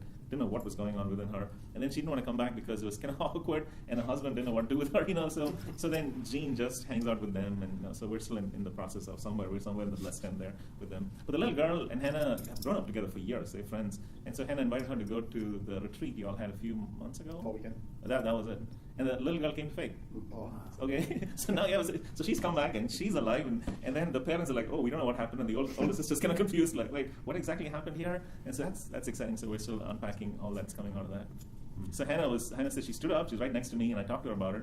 I said, "Did you stand up?" She said, "No, I'm already a believer. I didn't need to stand up." So you should stand up anyway. I was like, "No, I'm going to do that." So I love what you're doing, man. And just I used to hang with Mike Chilcott when he was still around here, but just pass on to your leadership that you guys are doing a fantastic job. It is. Yeah. If I could, I would. You can't quote me on this. I would end all our student ministry and say, "Young Life, can you please just take up?" Really, that would be really awesome. The beauty of Young Life is the centrality of Jesus Christ and the gospel. Yeah. That's what's so beautiful about it. It just keeps going back to the basics. And Love it. some Christian kids don't like it because they don't want to get messy with non-Christians. And yet you got a whole bunch of Christians who that's all they hang with because they're at school with it. And so it's a great vehicle. Yeah, I think it's wonderful. Like a quick funny anecdote that I think exemplifies that is back in high school, I was talking to my cousins, and they went to Kaufman. I went to Jerome, and I was talking to my cousin, and I was like, "Oh, you should check out Kaufman Young Life, blah blah." And my aunt, her mom, wouldn't let her go to Young Life because in her mind she thought that Young Life leaders encouraged high school kids to smoke pot and drink alcohol. And I'm like a sophomore in high school, and I'm like, where do you think that, like, what? And I'm talking to Greg Wright, the Metro director, he leads the Jerome, and I was talking to him, and I'm like, Greg, this is crazy. Why did she ever think this? And then he kind of laughed, and he explained to me, he was like, well, do you realize who comes to club? That's exactly who we want to come to club. That's who comes to Young Life. Yeah. And it was just this funny thing where I was like, I get how if you're not, if you've never seen it, you can come to that conclusion. Yeah. That would be like, but no, it's that we want to hang out with kids who smoke and drink You know, it was just this whole funny thing. So I think that's just an I love that. interesting anecdote about that. She never got to go to Young Life, so that's a bummer. I always thought the other beauty of it is that I think the one thing that hasn't changed since the 60s and 70s is that idea that the rebellious nature of a 16 through 18-year-old is more apt to listen to a 20-year-old than they are a 35-year-old. Just take it and run. Appreciate it. You know, the fact that you're pointing at us and saying 35, Yeah. I'll take it, man. I did it on purpose. I did it on purpose. I'll take it. Point to me. Yeah, I know. Or 48-year-old. Yeah. That's Clay. I think that one way to summarize some of the dialectic here is that there are things that are crystal clear. You know, for God so loved the world that He gave His only Son. It's pretty clear. I mean, you can dissect it and poke around. There are some things that are absolutely clear, and then there are things that are absolutely unclear. And there's stuff all the way in the spectrum, all the way through. You know, and to treat the things that are clear in a confusing way would be to cause harm, and to treat things that are confusing in a way that makes it appear that they're clear, that would cause harm too. So is that a fair sort of volume media? That's how it should be. So I'll stop there for today. Yeah. So anyway, the Book of Mark. Next week. Right. Yeah. That's awesome. We get to it. That's great, Clay. Oh, That's so thank you helpful. for this invitation. I enjoy this a lot. It's just fun to appreciate the Do you do engagement. this at Heritage? I don't. It's much easier to do it here because here I get to walk away and you get to decide how the Yeah. chips fall. Yeah. There, if I do some of it, I teach classes where we do some of this, but I have to be a little bit more careful there. Yeah. There's expectations that come with it. Yeah, it's funny because I've got guys that are bugging me. We should do that here, like John Buckles is outraged. For 5 years he's been out. I know, but I think it's different. This is I feel like I'm just one of you. I'm just here. I have no position or anything. We're just talking as brothers, sisters, That's good. and then y'all can figure it all out after I'm gone. So Can I have your clean copy? yeah, Because we put this on the internet Okay. for you guys, so you can. okay. So What? you just trade seats at Heritage. And that'd be so awesome, wouldn't it? Yeah. You know, we also at Heritage, we're coming out of, I don't know how much you know about all that we've gone through in the past few years, but a very complex season. And so this is not the most helpful in the season that we're in. So, anyhow, so thank you. Just one other, just historic, just because it came up today. So when the Nazis were trying to get rid of Judaism from the Bible, I felt like that was when there was the movement to come up with a, quote, German church. Yes. So that That's was, right. which kind of was, Bonhoeffer was Yeah, on the now other, you're talking, right? was on the other side That's of right, that. yep. I think, I mean, I'm connecting dots here that's what it looked like. I just felt like it was this pushing around of like who's going to lead it, and it was just one more thing where it's like, well, this group of guys are going to run them, and that's how they're going to run the beliefs. That's right. But I didn't know it went that far. Yeah. Yeah. That's where the 1,000-year Reich came from, right?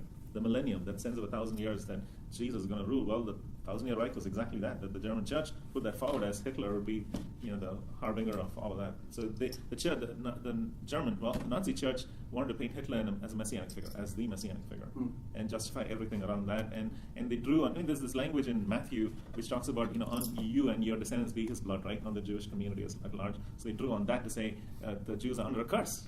They rejected the Messiah. So they're under a curse, and they need to be done away with. And so they came with all these peculiar theological approaches to justify what Hitler was talking about. And that happens. If you look through the church history, you'll find very often that the church somehow tries to theologize the ambitions of the people in power. It's happening today among us. It's not that complicated. So anyhow, thank you. Thanks, Bobby. Absolutely. Take a break.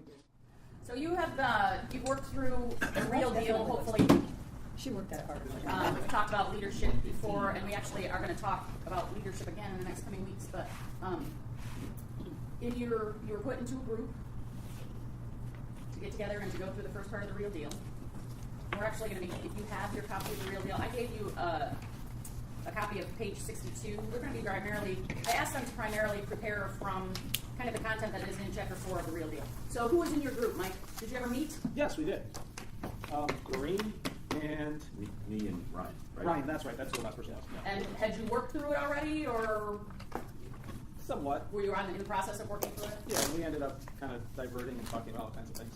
So what did you think of the workbook itself? Some people like it, some people don't. So, So at first I was reading it just to read it because it was an assignment, and then I got frustrated because it was really good. So then I had to stop and start over and go back. I'm like, son of a gun, this is important. So what was the like timely in your life, or what was the thing that caught your eye that was like, oh no, I really want to pay attention to this?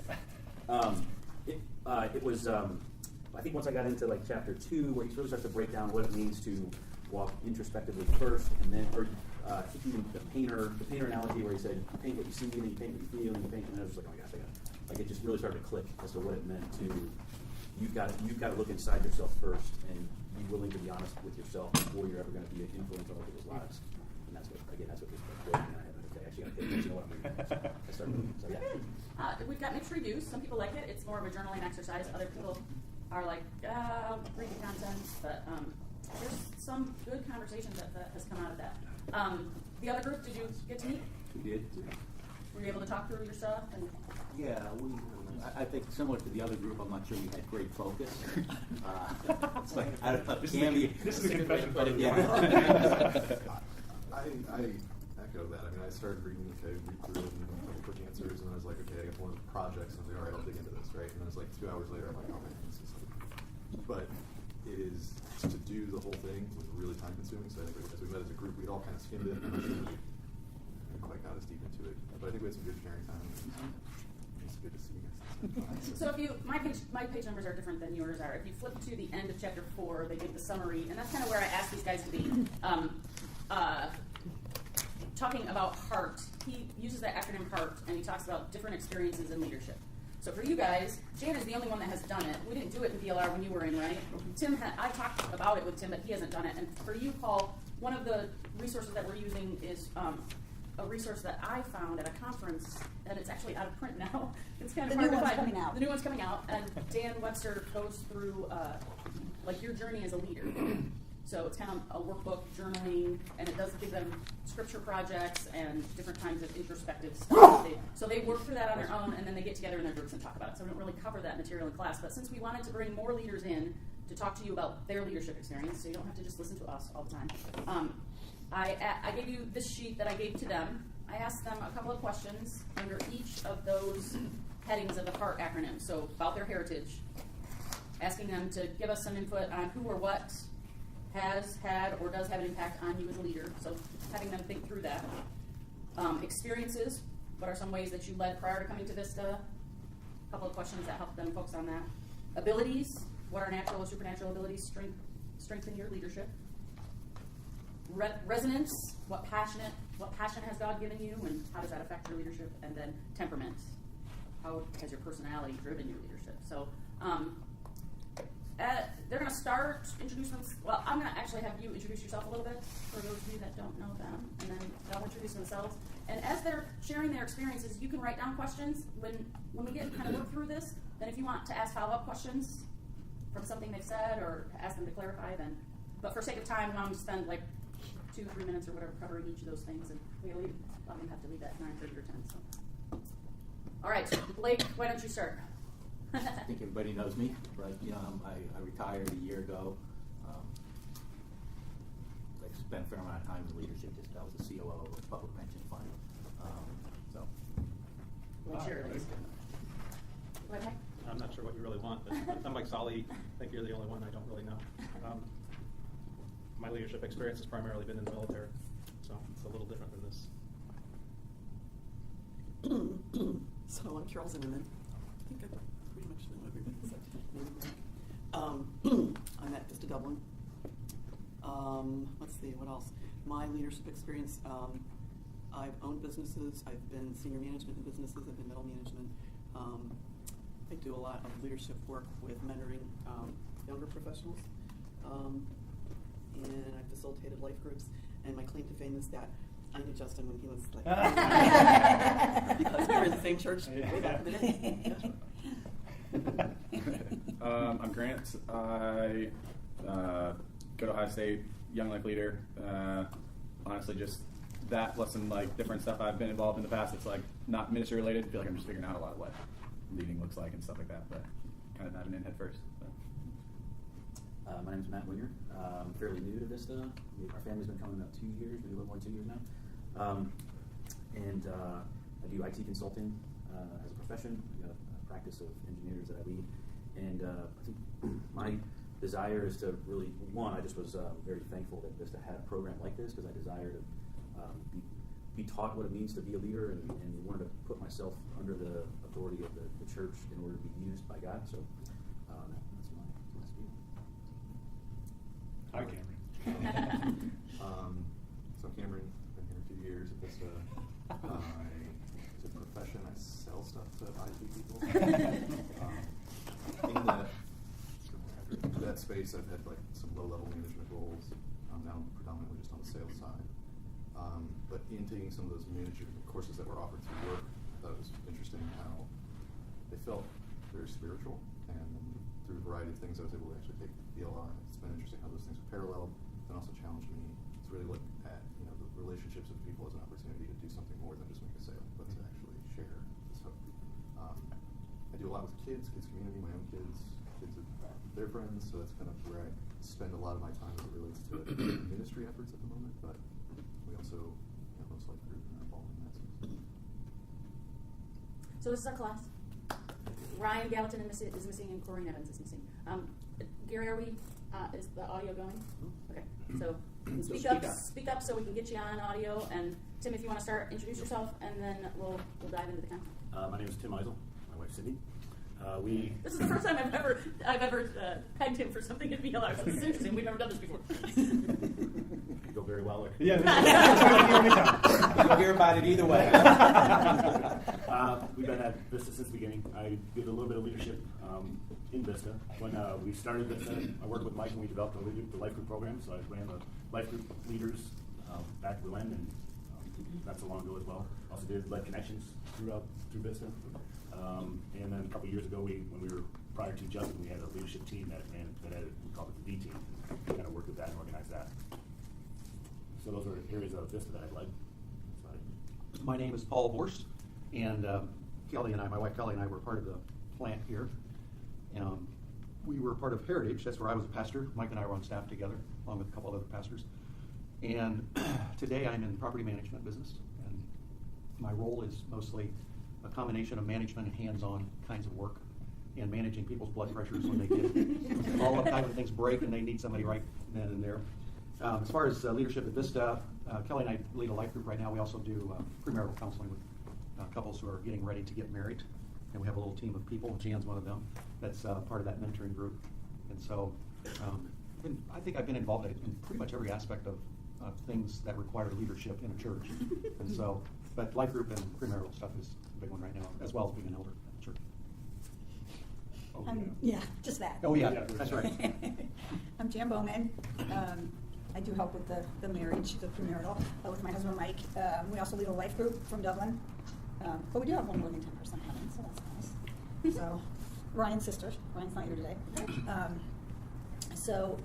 And then I'm on staff, manage the office, run the computers for all the kids check-in.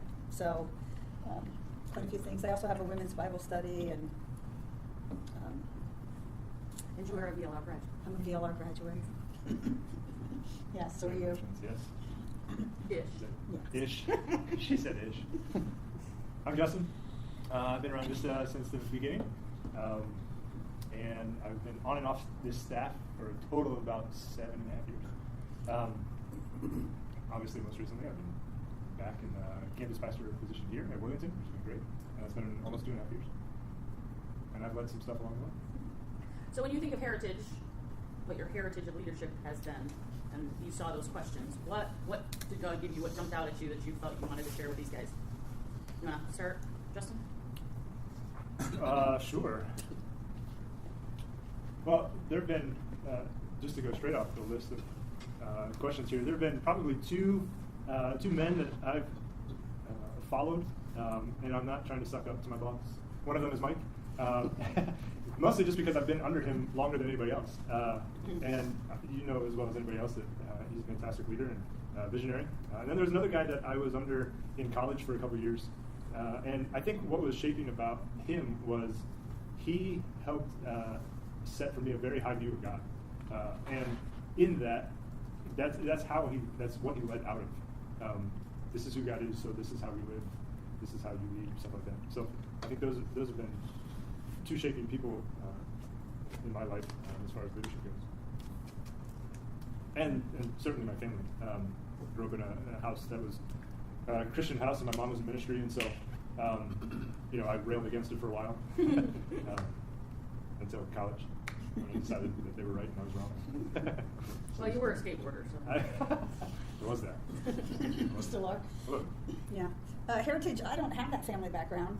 My family was Catholic, didn't really go to church on a regular basis. But my dad's mother had lost her own mom very young, and she was the youngest. She had like 4 older brothers, and her dad just needed her out of the house a lot, and so she would spend the night at different friends' houses, and they went to every denomination, believable. And when I was in high school, I went to a Bible study, heard about Jesus, came home and told my parents I'd accepted Christ, and I wasn't going to Catholic church with them anymore because that's just not what I wanted. Grandma was in town, and Grandma said, let her go. God's the same everywhere. I've been to all of them. So that was a pretty huge thing. And Grandma played a huge role in my life. In Christian ministry, I was on staff at a different church before I was at Vista, and there was a pastor there by the name of Todd Scholes. Mike knew him. He's gone. He's with the Lord. He was a great leader, very real, neat man, and he was the first one who said to me that he saw me in ministry and got me on staff there and got me started. So, amen. I grew up in a large family of 12 children. I was number 11, and we were devoted Catholics, and lived right across the street from the only church in town. I grew up in a real small town. And Kalida. And it was in those younger years of my life that the idea of God, the concept of God, was really formed in my life, in the Trinity. The only problem that, once I look back over my childhood and my understanding of God, was that my view of him was that he was a father who was always ready to punish. And that's a pretty typical Catholic perspective. And so you did good works in order to gain his favor. And one of those was going to Mass regularly, which we did. I was actually one of the most devoted in my family, was on the path to becoming a priest, but decided against that as I entered into the high school years and became Christian in college. I had 2 brothers that had a pretty deep impact on my Christian life.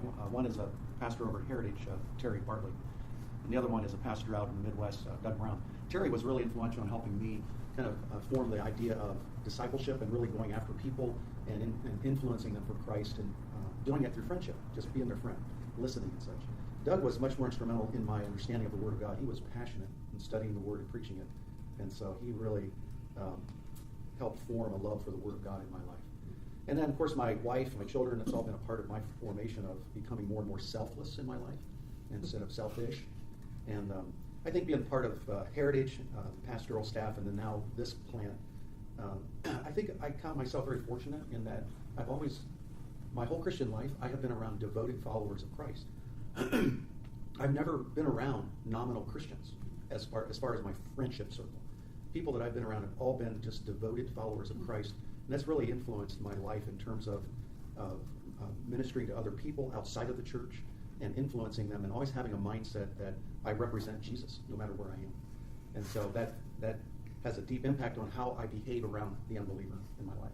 And so I think that's been such a significant part of my life, is just having that kind of a surrounding friendships in my life. I as well grew up in a church, Christian church, growing up, Christian home. The thing I think when I look at mentors or teammates is, I've had a few, Mike, Gary, have all helped other people. I don't think, much like Paul, you have a surrounding of people, and it doesn't just have to be one person.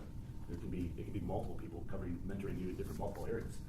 Everybody's not perfect, and we all need help, and we all need help in different areas. There's a lot of people that can help all of us, and a lot of people that can mentor and do mentoring well, and just being part, coaching, living, doing life together. It's all part of the mentoring process that we as leaders have to mentor others, but also to be mentored by people, multiple people. We've got different people for different things. Any questions that you would like to ask them about their heritage or their men who brought them to Christ? Or you can think about it. All right, Tim, why don't you start? We'll go back. Experiences. What are some ways that you led prior to coming to Vista? What is the earliest leadership role you remember? I think probably one of the first times that I started to get involved back in leadership role at Heritage was sports. I was a big sports guy, love sports. And the way I could relate to people and join in with people was to do sports. And we started a sports team. We did volleyball. We did basketball. And I still love sports, and I think it's a great outreach and a great ministry because it brings people from the community into the church, or wherever you are. It doesn't necessarily have to be in the church, but it's a great opportunity to meet with others, be with others, and pull in non-Christians. It's an easy way of doing that. I think the leadership part of it is running a ministry, and it's how do you communicate, how do you set up, how do you run it, how do you do it, and that takes time. It takes growth and learning opportunities. I'm real detail oriented, so when it comes to small details, I kind of like to do that stuff that can be overpowering at times. But I think the question is, that's where I started leadership. Were you a leader in middle school and high school through sports? No. Okay. No. Were you a leader in high school? No. Okay. College? No. Were you big? I was always big. Not always. But yeah, that's where the first, in starting sports at Heritage, probably was my first leadership experience. And then from that, the people you met through sports invited you into other spaces. Yeah, absolutely. They saw in you, they needed a team, they saw in you can do, and then you started talking to people, but then that led to connections, and that led to other things. That was quite momentous for you, for somebody to say, because you had not been told you were a leader. Right. You grow up following your father, right? I mean, everybody who has a father, sorry, but that's who you look to. But until you get outside his house and outside of people, some people are natural leaders. Maybe I'm not a natural leader, but when somebody tells you, hey, you can do this, encourages you to do it. Well, and that's what you're learning here too, right? There's different types of leaders. So he wasn't the person that somebody might tap for a certain type of leader, but they saw in him leadership in a different way, and that's what we try to do here. It doesn't have to look like this. I was the biggest kid in my class until second grade. And then this other classmate named Nick got bigger than me. It was a pretty traumatic time in my life. Bitter? I'm not bitter. I can remember being a leader all through grade school, middle school, and high school, and into college, just in various ways. I was always the one the teachers liked the most, just because I did well in class. I wasn't a 4.0 student, but I was a hard worker, and school suited me well. I really enjoyed academics, and so teachers really liked that. In high school, I was more of a leader in terms of we had a pretty big musical program, and so I was a part of that and got in leading roles from the freshman year on, which was unusual. Normally, you're going to be junior and senior. And so that was those were forming years of my life, but we didn't call that leadership. That was just what you did. And so nobody said to me, "You're a really great leader," And there was only one teacher I remember in all my years, and it was back in the 7th grade. He was our social studies teacher. The only one that ever approached me and asked me if I had ever considered going into the military. And he just thought that I had that within me, that I would be good in the military as a leader. And I said no, and I never pursued that. But after becoming a Christian in a group that was very missions-minded, very evangelistic, I just immediately, jumped into the deep end in terms of leadership. So I led small groups, and I was on a track to becoming a pastor pretty quickly after I became a Christian. And that pretty much changed the direction of my life, because I was heading down the road to becoming a teacher. I wanted to become a middle school teacher. I'd always liked kids, been interested in children, and I just thought that would be really cool to be able to influence kids like that. But then eventually felt like God wanted me to go into the ministry, and so we didn't really have any formal training in those days. We thought of seminaries as cemeteries, just because there was a lot of them in the late 70s and early 80s that had gone real liberal, and they weren't even teaching about Jesus anymore. And so we just did stuff in-house, and that really just included being involved in every aspect of leadership in the church. And so back in 1988, I was ordained, and it was after that I actually went to seminary and got a degree in, I got my master's in Christian education. So at Heritage, I was the children's pastor. That's where I spent most of my days at Heritage. That's where I met. Yeah, I met the Isles. Led under Paul. And I met Mike and Tammy at Heritage, and there were some very good experiences there. There were some difficult experiences working with families. You just, you got to see the whole gamut of happiness and sorrows. It's just some of the bad decisions people make and how it affects their families, the good decisions that others make, and the blessing that comes out of that. But I think in terms of how I have been formed as a leader, I think mostly it's been as an elder. I think I've, somewhere in my life journey as a Christian, I got this idea within me. I'm pretty sure it's the Spirit of God placed this within me, that I am an ambassador for Christ. And as an ambassador, I am representing Him all the time. There's never a time I'm not. And so I've always, for lack of a better word, been amazed at people that claim to be Christians, and yet their actions tell me otherwise. That their speech is horrible, the way they gossip and slander other people, and yet they say they're followers of Christ. For whatever reason, that has had a major impact on my life, that no matter where I am and no matter who I'm speaking to, whether it's in private or public, I'm always an ambassador for Christ. And so that's just, I think, been a significant part of my ministry experience that's formed me. Good. Give Jan's approval. I never saw myself as a leader growing up. I mean, because Cindy was asking when you're younger. I didn't see it in elementary and middle. I always thought I was kind of quiet, but I was this girl between two boys, had two brothers.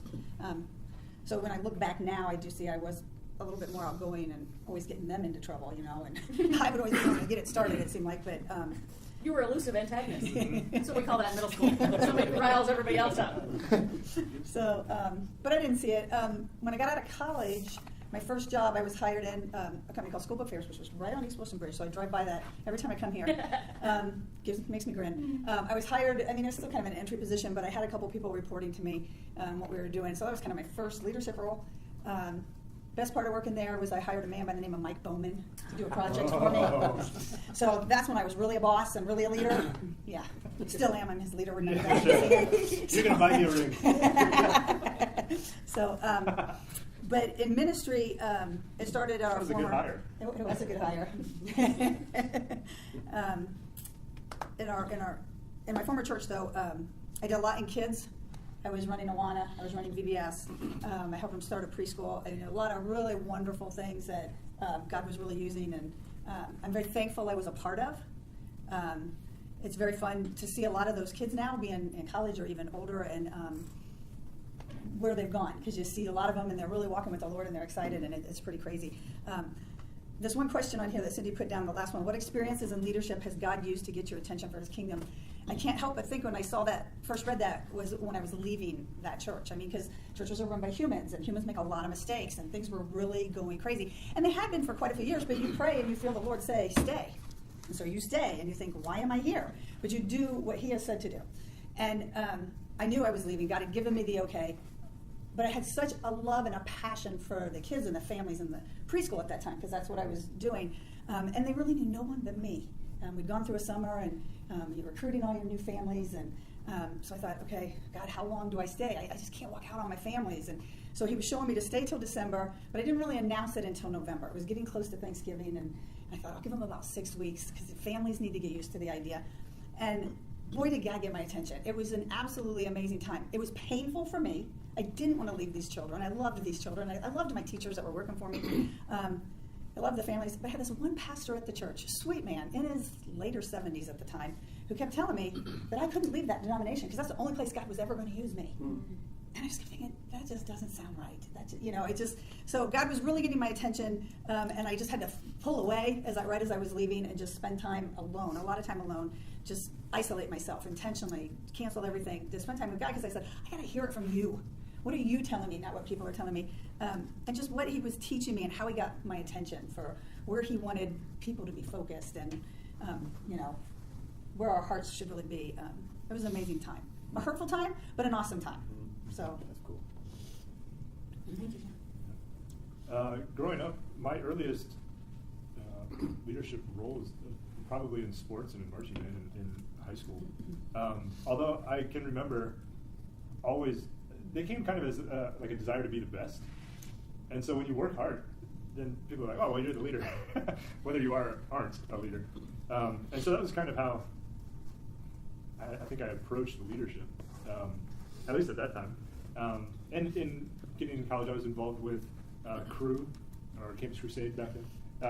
And it was a pretty small college, so you could, if you were actually dedicated to it, you could be in leadership pretty easily. And so it was kind of, I found myself wanting to be in leadership, but wanting it because I wanted you to know I was in leadership. So there have been some things that God has had to knock me down a couple pegs so that I could lead over the years. But that's how I found myself early on. And I think what sorry, I'm just looking at the other questions.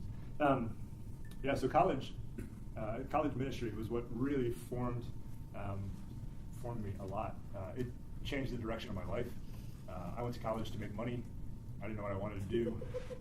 I figured people that don't know what they want to do and want to make money go into business, so I was a management major. And through ministry and through leadership in that ministry, and one of the ways that God got my attention in leadership was through a missions trip. And it was a number of things, but that was, if I could point to one thing that really got my attention about His kingdom, was on this mission trip my freshman year in college, where the group that I was with, we were the first people to go to the city, and the crew wanted to set up a partnership with the city. And so we were just there to see what was going on in the city. And at the end of the week, we overlooked the city, and I realized in that moment how physically close all these people were to the center of Christianity. We were in Rome, Italy. So how physically close people were to Jesus, and how, because of our conversations throughout the week, how spiritually distant they were. And that was, I think if I could point to one thing, that was what changed the direction of my life, how God got my attention. And so I changed my major, and quite fine with how much money I made. I don't care. But what was really funny about it, I mean, this is God's sense of humor. My dad was a teacher, and my mom was in ministry, and I thought they didn't make enough money, which is why I went to college to make money, right? And so I married a teacher, and I'm in ministry.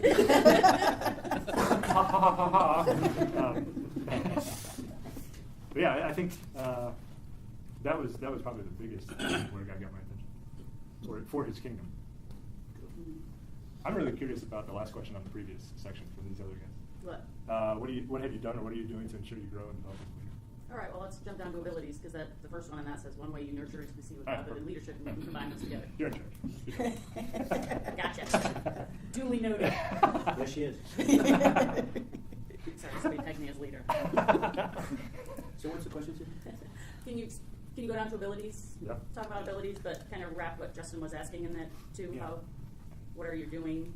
Not only how do you nurture intimacy with God and leadership, but what are you doing to grow and develop as a leader? Yes.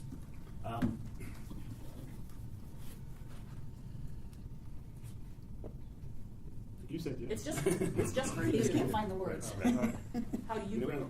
As leaders, need different skills, need different abilities, need to be able to do different things. We don't all have those skills, but I believe God does provide us. We have the Holy Spirit in us. We have the ability to deal with those and help those and nurture and fix. But we have to be in tune with God. And Mike talks about being able to hear God. God is always talking, but are we always listening? Are we always able to hear Him? So I think for being a leader over the years, it's being in contact with God, being able to hear what He's saying to me, what He's saying about my leadership, and what He's saying about what I'm leading, what department I'm leading, or what I'm leading. So it's kind of. What does that look like for you? What do you do? Yeah, it's very a lot of prayer. Most of it's prayer. I used to run a lot and pray a lot while I was running. And get better. How do I hear? How do I tune Him in? Prayer and getting away from yourself, trying to not carry everything on your own, giving it to God, allowing Him to help, allowing Him to lead, and just use you to be able to do what needs to be done best. You send me stuff quite often that is something that you read. Yeah. So you've got a pretty consistent input of devotional thoughts too that come into your prayer life, it seems. You've been in an in-depth Bible study for at least 7 or 8 years. All those things, yes. Those all help. You got to remember, Tim is an internal process. I will tell you tomorrow. So you have radio. Next Saturday morning. You're doing great. Doing great. Doing great. I find that I nurture my intimacy with God through reading the Word and also reading sources outside of the Word that refer back to the Word of God, and then sometimes just reading fiction. There's really some great stories that have been written that teach me a lot about life. And I think the other thing is prayer is a vital part of my life and my wife's life. I think the change in prayer for me that really began to amp up the intimacy with God was a number of years ago as I was driving around town, which is what I do a lot in my job. I drive about 20 to 25,000 miles a year, just in Columbus. So it doesn't go anywhere. It's not very I remember I was really bothered by some things that were going on in my life, some situations that I was part of. I've gotten myself into a lot of mediation situations in my Christian life, and I can't remember exactly what was going on at that time, but I do remember that I started to talk to God in a very personal way about those things going on in my life, and I was trying to pay attention to what was really bothering me. And I think that it was in those times of driving and praying that God began to reveal himself in a much more intimate, personal way. And I also, I think, was learning how to hear his voice more clearly. It's all kind of mysterious because I think we all go through that at some level in our Christian journey. But I just remember, for me, it was driving around in my truck, and feeling like I was beginning to hear God more clearly, and he was ministering to me through his Spirit. And so I think that's continued to be a significant part of nurturing intimacy with God for me. Mm-hmm. For me, it is definitely getting alone with God, getting in his word, just digging in there, whether with a Bible study, with devotionals, and just looking. He just speaks to me through his word a lot. But I also enjoy worship music. I'm not a singer who's going to be standing up on stage, except for in choir. Carol was by me this year in choir. Can put me in that big of a group. But I can draw near to God through worship also. I just really enjoy worship music. So in my car a lot, there's very loud worship music going on. My husband used to get in and go, oh my gosh, and turn it down. Now I get in and he has it loud. So somewhere along the line it impacted him, and now he enjoys it too. So, but yeah, I mean, I have to find time alone with God. I have to just turn off that cell phone that never stops and get away from the computer and do it. I plan that in because I need that. Hey, Justin, let me stop you a minute. For Tim and Paul and Jan, as we get older, do you still have? And as far as Vista, we're on the older spectrum. Mm-hmm. In your leadership, you've had mentors. Do you still meet with people who are older who speak into your life? Is that still a thing that you find and you do? Absolutely, but that's just who I am too. So I mean, it would take all the time, but yeah. Because as you develop in leadership, you get you get older. It's harder to find those older people. Not hard for me. Seeking that out. Yeah. I think for me, I don't meet with older people, generally speaking. I only meet with younger people. I think the input that I get from older ones is usually through books. Mm-hmm. I read quite a bit, so one of my favorite authors is M.T. Wright, and I think the influence of men like that through their books has been significant for me personally. How about you, Jen? Yeah, I do meet with people that are older than me, and they influence me. I think it has slowed down as I get older because there's fewer of them, but yeah, I still meet them. All right, Justin. You're young. Go for it. I only meet with older people. They're older than me. I'm older. When were you born, Paul? 61. I'm 57. Justin? 81. Nurture intimacy with God in leadership? Yeah, I think it comes in two forms. One, it's funny that the words nurture intimacy, I mean, they're accurate, but for me, it's got to be really disciplined. So, for example, my morning is, I try to protect my morning as best I can before anybody else gets up and read and pray. And if I journaled, I would do it then. But but I think the other thing that helps nurture intimacy within my leadership of other people is honesty, which probably comes as a result of protecting my mornings. But yeah, my story of leadership and my story of what God has done in my life will only help other people if I'm honest about it. So I think most everybody at Worthington knows most of my story, which is maybe the biggest risk. I don't know. To get to another question. But that's the kind of church we're in, so it's a good place to be. It's not that risky. But it's good for other people to see. Here's what you're struggling with. Here's how you're killing it. Here's how to follow.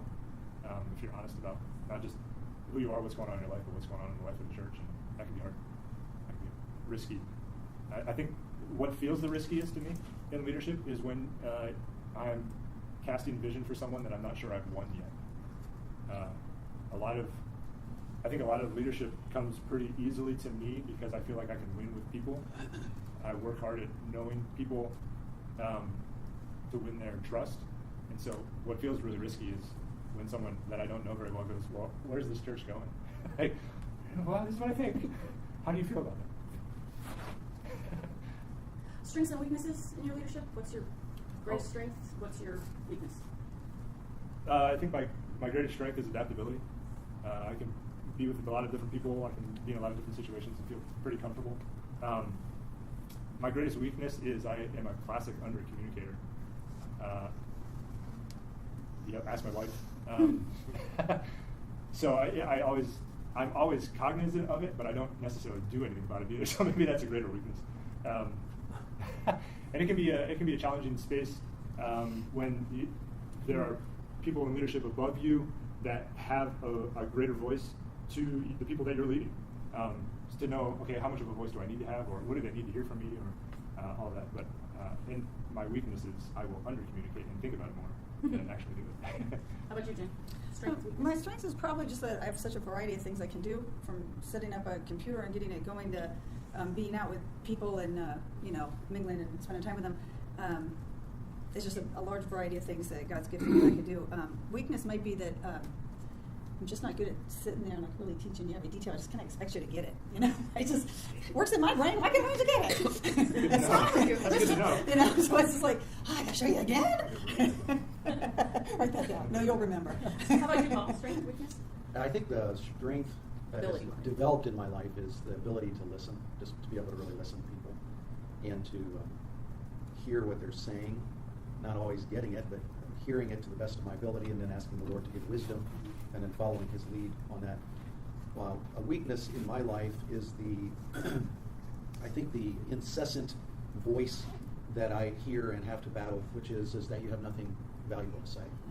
I think that's been something that, for whatever reason, has been in my life, and I think it's probably a combination of growing up in a very large family and not having a voice, and also some Christian leadership experiences in my life that, when I reflect back on them, I realize that was the message that I was hearing a lot, was that you really don't have anything valuable to say here. And so that's just been something that has kept me, I think, in some levels, kept me humble. It's helped me to realize that I really do need to rely on the Lord to say something of value. That's giving glory to Him. I hate that. What's that? I hate that voice. What's that? That thing, you've said that before. And whenever you talk about that, I want to hurt somebody. Your voice has been so valuable in so many lives. It's such a lie. Sorry. Strengths, I would probably say the ability to be with people, spend time with people. Yeah. Weaknesses would probably be spreading myself too thin, so nothing gets done well. Everything's just kind of not good, or just status quo. Before we move on to the other sections, the thing that struck me is you're all doers. Yeah. A lot of your story of leadership is you were available and you were able, and so someone said you're a leader. So before we move on, think about this. You don't have to answer it right away. How does being a doer help or hinder your leadership? So think about that. Can I say something right away? Absolutely. Hey, if you have something to say. Wow. Listen. There are different leadership styles. I mean, there are multiple leadership styles. One can be from up top and disseminating information and telling people what to do. Or you can be a leader, like I think most of us are leadership among groups. We're leaders within groups. We don't dictate from the top. We're part of the process. We're part of the team. We're part of the, we're all doing the same thing together. Our whole goal is to get people to Jesus, right? To increase His kingdom. And we have that because we have that goal. We're part of the process and we're part of the team. And so I don't think at least I think from as well as I know you guys, we're not dictators. We're not leading from afar. So what's the hard part of multiplying then? Giving over to somebody else, training to somebody else. And as a leader, you have to do that. You have to be able to train someone. You have to replace yourself so that you can move on and do what's needed to be done. And that's not always easy to do either. Yeah, I think I've always been a doer from my earliest days in life. But as a Christian, I definitely was a doer. Probably the residue of being a good Catholic, of doing good works. That was part of it. I think at Heritage is when I began to learn more of the delegation. Mike was an executive pastor there, and he was very good at encouraging everybody to multiply themselves. That don't do it yourself, but get others to do it. And then I think where I've really learned a lot, only because I've been able to observe what it looks like when people just simply don't do that, is in my present job. I've been at my present job for 15 years, and I work with people that in the maintenance department who are truly doers. That's all they do. They will just put their head down and grind it out and don't even think in terms of delegating anything. They just do it all themselves. And even my own boss is kind of like that. He's the vice president of the company, and I look at what he does and I think, surely you could. My wife works there too. She's an administrator and an assistant to all the managers in the company. And some days she sits there and has nothing to do. And I think, surely they could give her something. You know, so I start giving her things. You know, I'm not even supposed to do that. But I think, you know, that has been a valuable lesson for me to see that not only is it great to get others involved in the work of what you're doing, but it blesses their lives and it blesses your life. It's been a really valuable thing. So at Vista, one of the great things that I've seen happen is in the premarital stuff. Kelly and I have been involved with since pretty much the inception of the church. It's taken on different shapes and forms, but I think as we've had opportunity to sit and train and to be a part of helping others become mentors, that's been a really great process to see. And so we just last week met with Tom and Reba Hollingsworth. You guys, some of you know them, and they're becoming a part of our mentoring team. And it's just been a great thing to be able to, in some ways, pass on what you have learned, and then watch another person take that, and then they shape it according to who they are. And in many cases, do it better than what you can do it. So that's great. Anything multiplication, from doer to multiplication, hard things? Yeah, the hard thing is if you're good at it. Or if you love it. Or if you love it, or if you have my gift mix. So I have a really high craftsmanship gift, and so I like things done a particular way. So the hardest thing is when you give it to somebody else and they do it differently, maybe better. That could be humbling. Or they fail completely, and then it's your fault that they didn't do it right. So that can be just hard space. But I think probably how we got into, as doers, how we got into leadership was someone recognized that we were faithful, available, and teachable, and so that's how you mitigate the failure. Is you look for those people to delegate to. Yeah.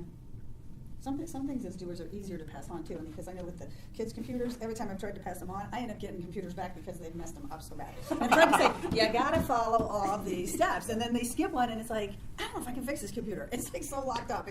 So that one's a hard one to pass on because it ends up coming back and biting me. Right. It's like that's literally what it means to throw a wrench in the system. Right? Figuratively. It's like I'll pass it on if you'll just take complete ownership and not bring it back to me eventually. So how do you balance the people over process when you're in that type of situation? Because you're like, okay, this person is helping, they're serving, they want to be involved. It's about the relationship. I just have to forget about the computer. Done. Yeah, it's kind of luckily we have multiple computers, so I can just shut down. Don't worry about it. We don't need that one today. Then I can go home and vent, but I don't have to do it in front of anybody. So you can value the relationship right there and then. Yeah. Anything that's come up that you would like to ask them regarding these things that we've talked about? Justin, you got to go at 10. Yeah. I have an observation, and that is that all the way through every answer, I hear a learner. I hear somebody learning. You know, there's other people in my lives. I'm learning from the Word of God. I'm learning from books. I'm learning, and that to me is one of the highest characteristics of leadership, and that's being a learner. I used to despise the phrase, what is it, leaders are readers? Oh, I couldn't stand that. And it's so, the unfortunate thing for me is it's a true statement. And so, books are huge. This year, I'm trying to keep track of what books I actually finished to see how I've influenced myself over the years. Mike would say you don't have to necessarily. That's right. That's good, because I don't either. Mike's reading class. That's right. Don't spoil it because we haven't done that yet. What table of contents have I finished? But it's really true. And one thing that I've started to do, I'm new to the podcast world, and there are 2 podcasts that I'm listening to right now. Well, one's about leadership, particularly in the church world, and the other one has Newhoff? What's that? Is that Newhoff? Yep, Kerry Newhoff. He's helping me lead like I've never led before, so whatever his tagline is. And then the other one is totally unrelated. It's about real estate investment. But the people they have on there, the stuff I'm getting out of there, everybody's leading a company or leading this part, or they're really educated in something. And so I find I'm pulling all these nuggets out of these leaders. Yeah. So and I listen to it in the car when I'm driving around town going nowhere. So He's doing his miles. Yeah. I saw a bullet a couple weeks ago that Bill Gates reads 50 books a year still. Wow. He seems like a smart guy. That's a lot of learning for a guy that doesn't need really anywhere else to go. Yeah, one of the things that has been helpful in my own life as well in terms of shaping me and understanding God's will has been journaling. I've journaled now for 30 plus years, and it's been off and on. I've got gaps. I think my first journal entry was 1983, so I had been a Christian about 4 years by then. And then there's a gap that goes all the way up to like 1987. And then there's another gap, and this, had little children at this point, so big gap of 5 years. And so a number of years ago, right when I left full-time ministry and had some time, I had about a 4-month period before I landed a job. I spent some weekends at this place in Indian Lake. A friend of ours owns a place out there. And I remember going through, I collected all my journals in boxes, that were in boxes, and began to read through them. And then I basically marked on the covers of each one, the time frames of each journal. And it's pretty funny, those early years, because there's these large gaps. And it's obvious because we were having children and raising children, and then ministry was very busy. But in the last 5 or 6 years, it's pretty much been every day, just something that I do now. But I go back and read through those periodically, and then I comment on them. I take a red pencil and comment on my own stuff. And it's really been helpful for me to kind of see patterns in my life. And it helps me to understand what God's been up to in my life, because there are journal entries that are purely just commentary on Scripture, and then there's journal entries that are things that we were doing at that moment. And it also helps me to realize that my memory is really, really bad. Because I remember certain things, and then I still read through my journals periodically, just kind of here and there. And I'll read about an event, and I'm thinking, I don't remember it that way. But that's the way it was, because I wrote it at that time. And so. Did you have a question? Yeah, I was just kind of curious. You already answered, Justin, so the rest of it. Do you read anything else that's totally unrelated? And why? Is it just for interest, or is it to try to get something? Because I read really weird stuff. I love history, and right now I'm really fascinated with Attila the Hun. And I'm going to go get some historical stuff on him, if I can find it. I assume there's stuff out there. But it's like, what was his leadership style? That kind of stuff. And even though that's not why I'm just kind of curious, because I've never read about it. But I'm just kind of curious what you guys read. That's totally unrelated. I just can't find time to. So that's the only reason, or I probably would. You need to turn your phone off more. You mentioned fiction, Paul. You said you read some fiction. Yes, like right now I'm reading Mary Shelley's book Frankenstein. It's like one of Attila the Hun. Yeah. It's like one of the only fiction books in literature that has been in continual publication for over almost 200 years. So why are you reading that? Part of it was because one of the launching pads for me to read books is Kelly and I record a show on Sunday morning called CBS Sunday Morning, and it's about arts and such. And we often will get ideas through that. And there was something about Mary Shelley not long ago on there, and her creation of Frankenstein. And I thought, I read that book a long, long time ago, but it's been adapted in so many plays and movies that I'm not sure of the original story anymore, because it's been changed. And so I thought, it's just a tiny book. I mean, it's really a short story, so I thought I'd read it again. But I try to read some of the most popular old literature. It's kind of the way I look at it. So Charles Dickens, his stories, and just books that have lasted. They've been around for a century. I think, man, those are worth reading, because obviously they're good. Otherwise, they would have been lost. And so I think that's part of my motivation of reading, is just to find a good story. Okay, so it's just to read a good story. Yeah, just to read a good story. And I do find that I form. I think I get ideas about how God works in life through stories. That's a part of my worldview, is that because I do read the Scriptures a lot, when I read fiction books, my grid is still somewhat biblical in terms of what I'm reading, so I read it with that filter in my life. And so that teaches me things about life, as I read stories like that. Tim, let's move on to resonance, passion. When you read those questions, what came, this is kind of a vague term in the real deal that when I went through it, kind of had to think through how is passion different than ability, is different than temperament. So what are you passionate about? People and their hearts. Excuse me, hearing their story. Everybody has a story, and if you can just peel back the layers to get to it, and so that's one thing I love doing. One thing my heart is for them to hear their story and see what they're dealing with, going through, and their relationship with God or not relationship with God. So, how has that changed over time, or hasn't it? It has. I think my heart for people changed. People are people. We deal with them every day, and sometimes you have good people that you work with, sometimes you have bad people, and so it's kind of I think my heart for people has changed over years, rather than not liking someone, changing your heart to say, okay, why do I not like them, and what's the story that I can't like them, so probably a learning, growing kind of thing. Yeah, I think for me, my passions have changed over the years. I was much more jazzed about organizing things in ministry and working on tasks and completing them, and that's not so much of a passion anymore. I think my passion, I can best identify it as that I want to give people that I speak with dignity. I mean, I think that's kind of the best way to describe it, that everyone really deserves to be treated with dignity, no matter what station of life they are in or what kind of people they are. It's great. My workplace is a great place to be tested in that, because there are some real characters that I work with that it really requires the grace of God to treat them with dignity, because they don't really act in such a way that they ought to be treated with such a way. So that's been a good testing ground for me.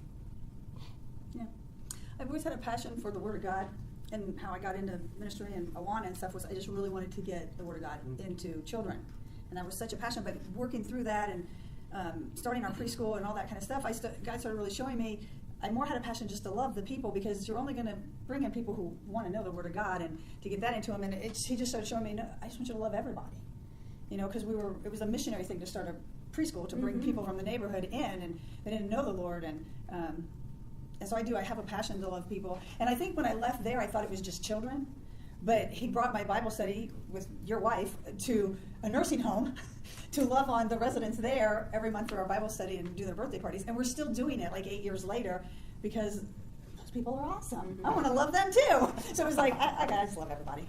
Gotta love them with the love of God. You gotta show them that they're valuable, Love you, Justin. Thanks, my birthday's coming up. I think the passion that God has given me is for people to worship Him. So a handful of years ago, it manifested itself in me leading worship and trying to do it authentically and well. Now it's different. Now it manifests itself in me trying to make sure people are connected to the body. So it takes on different forms, but it all comes back to, for me, this desire to see God worshipped well and authentically with people's lives. So. Can you give an example of how you connect people to the body at this just an example? Yeah, sure. Well, I try to pass people off as quickly as possible. Yeah, so no surprise, guests come early, right? And our connections team is trying to connect with those people, but not trying to see those, they've got other stuff going on. So they got to prepare to connect. They got to prepare to connect, right? I'm already ready for it. So I'll go meet somebody, and as soon as I meet somebody and hear something, I go, okay, that person over there, can talk to them. And so I bring them into the conversation, I introduce them, and then I walk away. And go meet somebody. Justin, where did you learn that from? Thank you. Where did I learn that from? Tim Ison. Where did you learn that from? Tim Smith. Have you ever had that happen? You're in your like, she comes in and she's like, hey, this is so-and-so, and you're like, hey, so-and-so, and all of a sudden Tammy's gone, and you're like, what the heck? It's the most beautiful skill in the world. It's great, because that other person has more time than you. Yeah. To connect with someone, and that's what you want. You don't want them, you want people that aren't connected to be connected, and more people that are actually connected to. And not connected to you, connected to you. Because you don't have the capacity for it. You don't have the time. It's a beautiful thing. Mm-hmm. All right, temperament. I hate this one. No. Personality. Describe a time your temperament benefited or hindered your leadership. This is tough. The pluses and minuses, or the wins and losses in leadership, is plenty. And it seems like for me the wins are so small and so short, and the losses and the problems are so big and so lasting. And I think one of the greatest things I've learned, and a lot from Mike and Gary and Cindy, is to celebrate the wins. Because those are what keep you energized, those are what keep you going, those are what we all need, and we need to share those wins. The losses are just going to keep coming. That's just the life. The struggles, the problems, the things that need to be fixed. It never ends. And so the focus, I think, I try to focus on the wins. The small positives that are just so great. And that's not, that's Vista, that's life. We all have the issues and the problems. It's just how can we change it? So my temperament is to be able to focus, try to let the other stuff, it'll get taken care of. We'll worry about it, but let's celebrate what we got good going on. My temperament is probably best described as gentleness. I'm a pretty gentle soul type of person. I've always been that way. That's something I think God has formed in me. When I was younger, as a child, I was usually just angry all the time. I was mad. But part of that was because I was being beat up on all the time by my older siblings. But I think God has developed that temperament in my life to be more gentle and kind-hearted. My wife has been a big part of helping me develop that as well. And the advantage to that is that you gain the trust of people pretty quickly. Is they know that you're listening to them and that they know they're safe. I think that's significant. The hindrance, the potential hindrance to that is that sometimes it can feel like you're not really getting anything done. It's like you're not really helping people get anything done. And I'm speaking in the context of ministry. Because sometimes it really does require to be very straightforward and direct. And I think I can be that way, but that's not my tendency. That's not where I'm bent. And so when I am that way, and my wife will attest to this, I feel like I'm being unkind to people. When I'm being direct, I feel like I'm being mean. That's the way that she describes it. She'll say, honey, you're not being mean when you say that. You need to say that to them. And I think that's just the hindrance it can cause, in terms of being effective in a person's life. Thank you, Jan.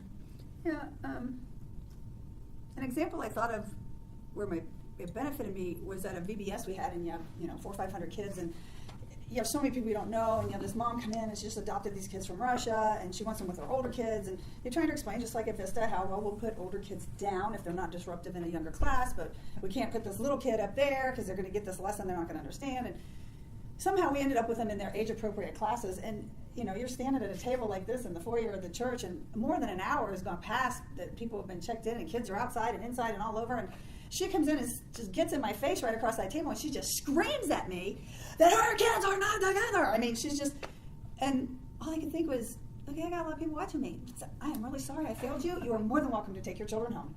And that was about all I said, but what the impact that made on other people. But it was like, I can't fix that. If you're just going to come up and scream at me, you just go get your children, It was like, have you been stalking us? I was like, they were together, now they're not together.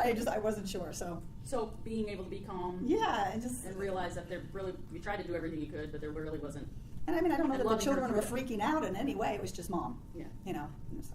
They're yours. Take them. Didn't sign them over. You're also basically giving her the benefit of the doubt. Yeah. That could be a bad day for her. Exactly. For her kids and all that. Yeah, and I mean, they were not in the same group, and that's kind of what she wanted, but we had ended up with this is what was best for those children, and she didn't like it. So it's like, they're yours, And I didn't know what kind of day she was having. So, but, How about you, Justin? My temperament is pretty laid back. I want you to smile. I should feel good. And so I think that benefits me a lot in having to interact with a lot of different kinds of people and trying to make them feel welcome and connected and valued.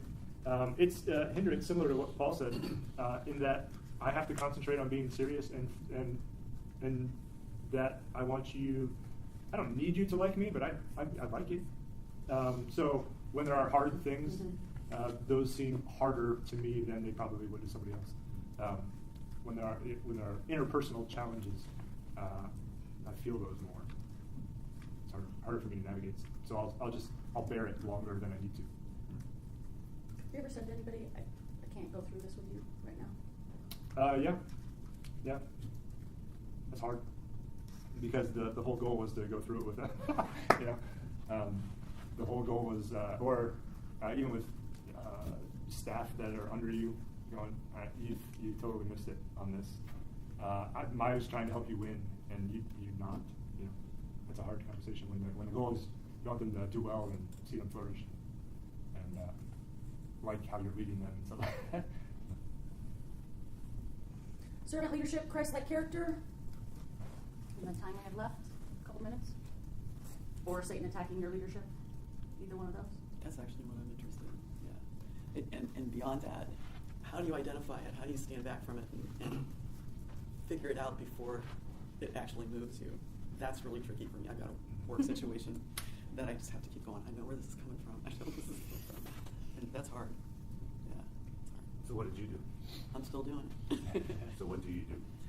I just take a lot of deep breaths and don't engage on things that I think are not, A, for the good of the organization, and B, for the good of our team.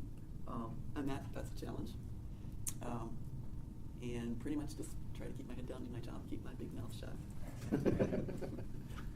And pray. Right. Yeah. So do you step back from it then? Deep breaths? Mm-hmm. Yeah. And the thing that's hard about it is the person that's the problem is another Christian. That does complicate things. Well, he would love to be in the middle of that, definitely. Oh, absolutely. Yeah. Does that resonate with you? Yeah, and it's just how you deal with problems. Are you able to remain in control and maturely handle it? I think as you grow, you learn how to do that better. Yeah, I think that's true. You learn. I think for my Christian experience, I've been in environments where it seems like their view is that Satan is under every rock and behind everything. And then to the other extreme, which is nobody even thinks about, this entity known as Satan that Scripture reveals is there and is very real. And so it's all, just human problems, and there's no other influence. And so somewhere in between all of that is to learn to discern when is something truly a satanic attack in our life, in my life, and when is it just because I'm acting stupidly, or just not being humble and just get proud. And I think the only way that I can explain how you discern that is that you have to be able to understand, you have to have a pretty good understanding of the Scriptures, because that's the only place that you find the revelation of this thing that's called the Satan, is really what it is in the Scriptures. It's not a person per se. In the Hebrew mind, it was an entity. It was like this evil. And so it's easy for us in our present day to think of Satan as, the creature with the pointy tail and a pitchfork and all that. That's not what Satan is. It's an evil force. There's forces that act upon us. And I think to know the Scriptures is helpful, very helpful in understanding and discerning this is an attack by the enemy. He's trying to get a foothold in here versus this is just me being proud and being stupid, kind of thing. So, Paulie, when you were ill or had a bad cold and you were supposed to sing a solo in the Christmas program or whatever, was that, from your perspective, an attack from Satan, or you just got sick? Yeah, that's a very good question, Gary, because I think, I know plenty of people that anything that happens that is resisting something that seems to be good is obviously Satan behind it. And I tend to look at some situations and think, that's an attack from the powers of the spiritual darkness, because you're doing this work that is spiritual and you're trying to proclaim the good news, for instance, and it seems there's a lot of resistance, and sickness can be a part of that resistance, injury, things that happen in your schedule that prevent you from getting to that place where you need to be. But to answer your question, I think I've tended to be more on the side of when something like that happens, it's like, well, you just didn't take care of yourself. That's where it's really coming from. Does it affect your prayer? It does. It affects my prayer in that I think it causes me to have a deeper trust in God, to be more dependent on Him, versus to say, Rebuke why Satan. God? What's that? To rebuke, instead of rebuking Satan or whatever, Yes. more reliance versus... Yes, yeah. And I certainly, that's a part of it, though, depending on the situation. Sure. Because there's times when I'll say, Lord, I pray that right now you would, like this picture in Job, the hedge of protection around me and around this person, and that you would rebuke, that evil, and then, continue to move forward. But we talked a lot about Young Life in the first 2 hours, and when it came to the cross, we prayed a ton, because weird things happen when we proclaim the cross of Christ. Yeah. Weird things. Justin has to go, so thank you, Justin. Thanks, Appreciate Justin. See you, Justin. See you, Justin. We'll keep you in our prayers. Appreciate your time. Thank your family for us. Absolutely. Sorry, Gary, I didn't mean to. Okay. Jan? Yeah. Servant leadership, Christ-like character, attack? Satan's an idiot, but I was thinking as Paul was talking, sometimes I do think some of those things are from Satan, but sometimes God just has a different plan.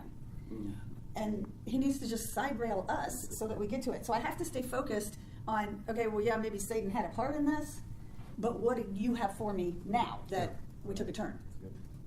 And I think I always go there, especially after leaving one church and not thinking I'd ever be on staff at another church, but feeling God saying, you're always going to be in ministry. Okay, it doesn't matter. I'm doing ministry out of my house, So I think I always have to take that turn and say, okay, where do you want me to take this step? Is there something different you wanted me to do? So, yeah. That's a seasoned Christian right there. Weathered some storms. Yeah. And I think, too, the book of Job is one of the greatest books in the Bible in terms of the revealing this kind of the heavenly realm that none of us sees. From the very get-go of the book, it gives this picture of Satan coming out and basically, who knows what exactly it all means, but these beings present themselves before God. And God is the one that suggests, though, have you considered my servant Job? It's God who suggests it. It's not Satan saying, hey, I'm looking for somebody to tempt here.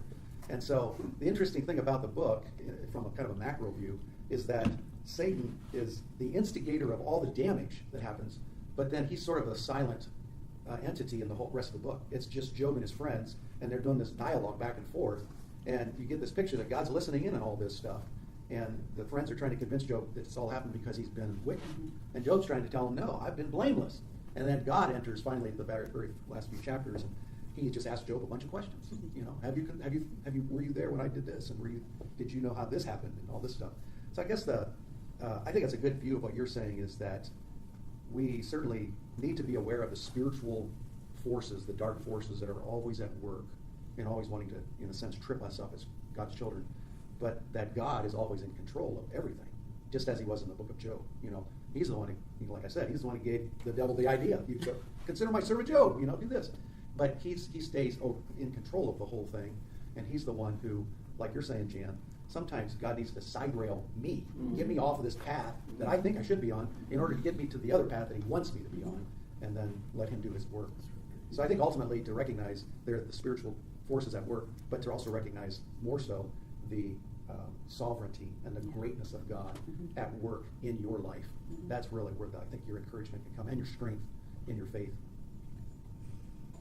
I don't have yes. All right. Do you have any questions? First of all, do you have any questions for them that have come up? And then I would like to know if you, three of you who are left, have any questions for these guys here about their leadership and what they're learning and thinking and feeling. Or admonition. What's that? Or admonition, whatever you'd like to say to them. No. So any questions, you guys? So one thing, having an opportunity to ask, as you progressed in leadership, you know, and looking back 5 years ago, 10 years ago, the opportunity to look 20 years ago, you know, what was important then that really isn't, and, you know, like you have these ideas of what's really important, and as you become wiser, you're like, it really wasn't that big a deal. What advice or wisdom would you share where things you get so focused on things when you're younger, and as you get older, you just recognize that those things just aren't as critical, and to be gracious to ourselves as we're on this journey. Any thoughts there? That's a good question. Yeah. I think just when you're younger, it's whatever ministry you're doing, whatever task you're in charge of, whatever seems important, and it's really not. I mean, no matter what it is, God's using you in that situation, and really, he's all that is important. So when it goes away, if it goes awkward, if it doesn't work, it's still all about him and not really you. So, and I think you learn that more over the years. So, because it's not going to go great. It never is. There's still humans involved. We're going to mess something up. But are we glorifying him? Are we sharing him with others? Are people coming to know him? Are they digging in deeper, drawing closer? The rest is just stuff we do. I think something that's been a pretty vital change in my thinking over the years has been coming to a realization that there are certain things that, though I might be fairly good at them, I don't really need to engage in those anymore. I think as a younger man, I always had the mindset that, yes, I can do that, yes, I can do that, yes, I can do that, yes, I can do that, instead of, yes, I can, but I'm not going to, because there are other more important things in my life that need to be tended to. And so I think it's just been helpful I think between that and then this lifelong journey, I think we all have experienced as humans, which is to have attach less importance to the opinions of others about you, who probably aren't even thinking about you anyway, and giving more importance and weight to what God says about you in the Scriptures. And so that's so vital to, I think, to have the passages of Scripture easily recalled in your life that tell you the truth about the way God thinks about you personally. That helps, I think, when you're feeling like the opinions of others are not very favorable towards you, depending on what you're doing in life. So, similar to that, I think when you start out leadership, you do it all, and you're in control of it, and you want to do it. And as you get older or more years of leadership, then you learn to rely on God, you learn to rely on others, and you learn to delegate more. My question, I think, for each of you is, can you point to either an event or a series of events that got you from being a couch potato Christian to an active Christian, wanting to lead and to serve and to be available to other people?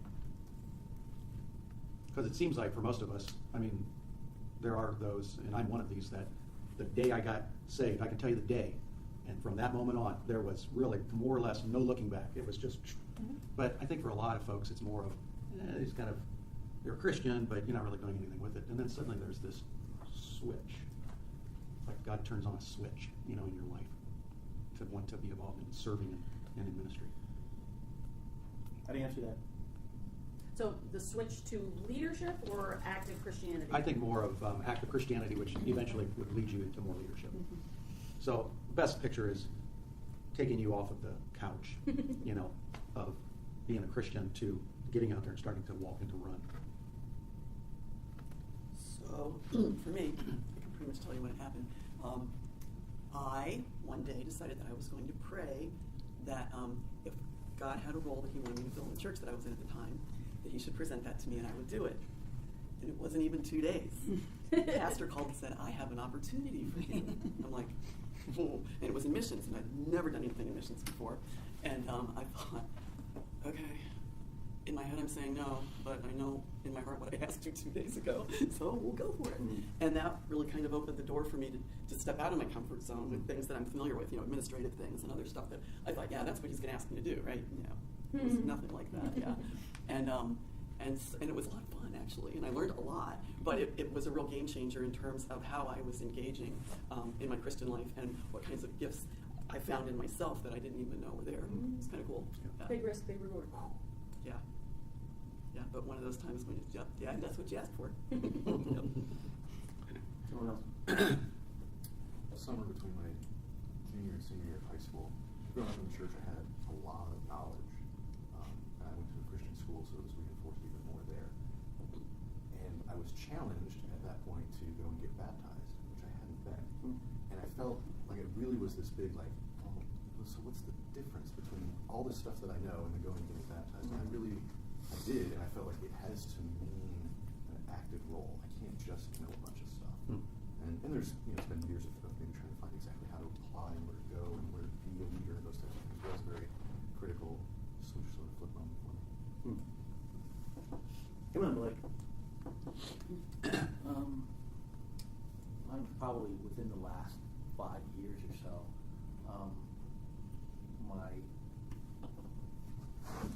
Some events happened that put work problems into perspective, and I think a lot of it was dealing with my mother's illness at the time.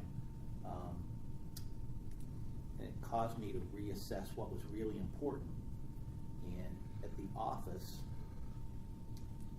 I think for one of the first times I was really able to start separating myself from the issues that it's not about me or my leadership style. It was put in an environment so others could help solve these issues. But knowing that if it didn't get solved perfect, in the bigger picture, for me, doing what I thought Jesus would have done was more important. And so it took some pressure off me to feel like I needed to always be the torch carrier, the developer of the people. I mean, there was so much that I felt like incumbent in my role, I need to make happen. I'm the only one accountable for doing that. So it was all about me. And it was like, God's got a lot of this, and he's using me, as opposed to I'm doing it all, and I'll pray maybe God will help. And so it was a different perspective. Yeah. But it was a real change, at least for me. And a lot of it just had to do with reassessing what I thought was really important. And it was no longer getting this project done 4 days before its deadline.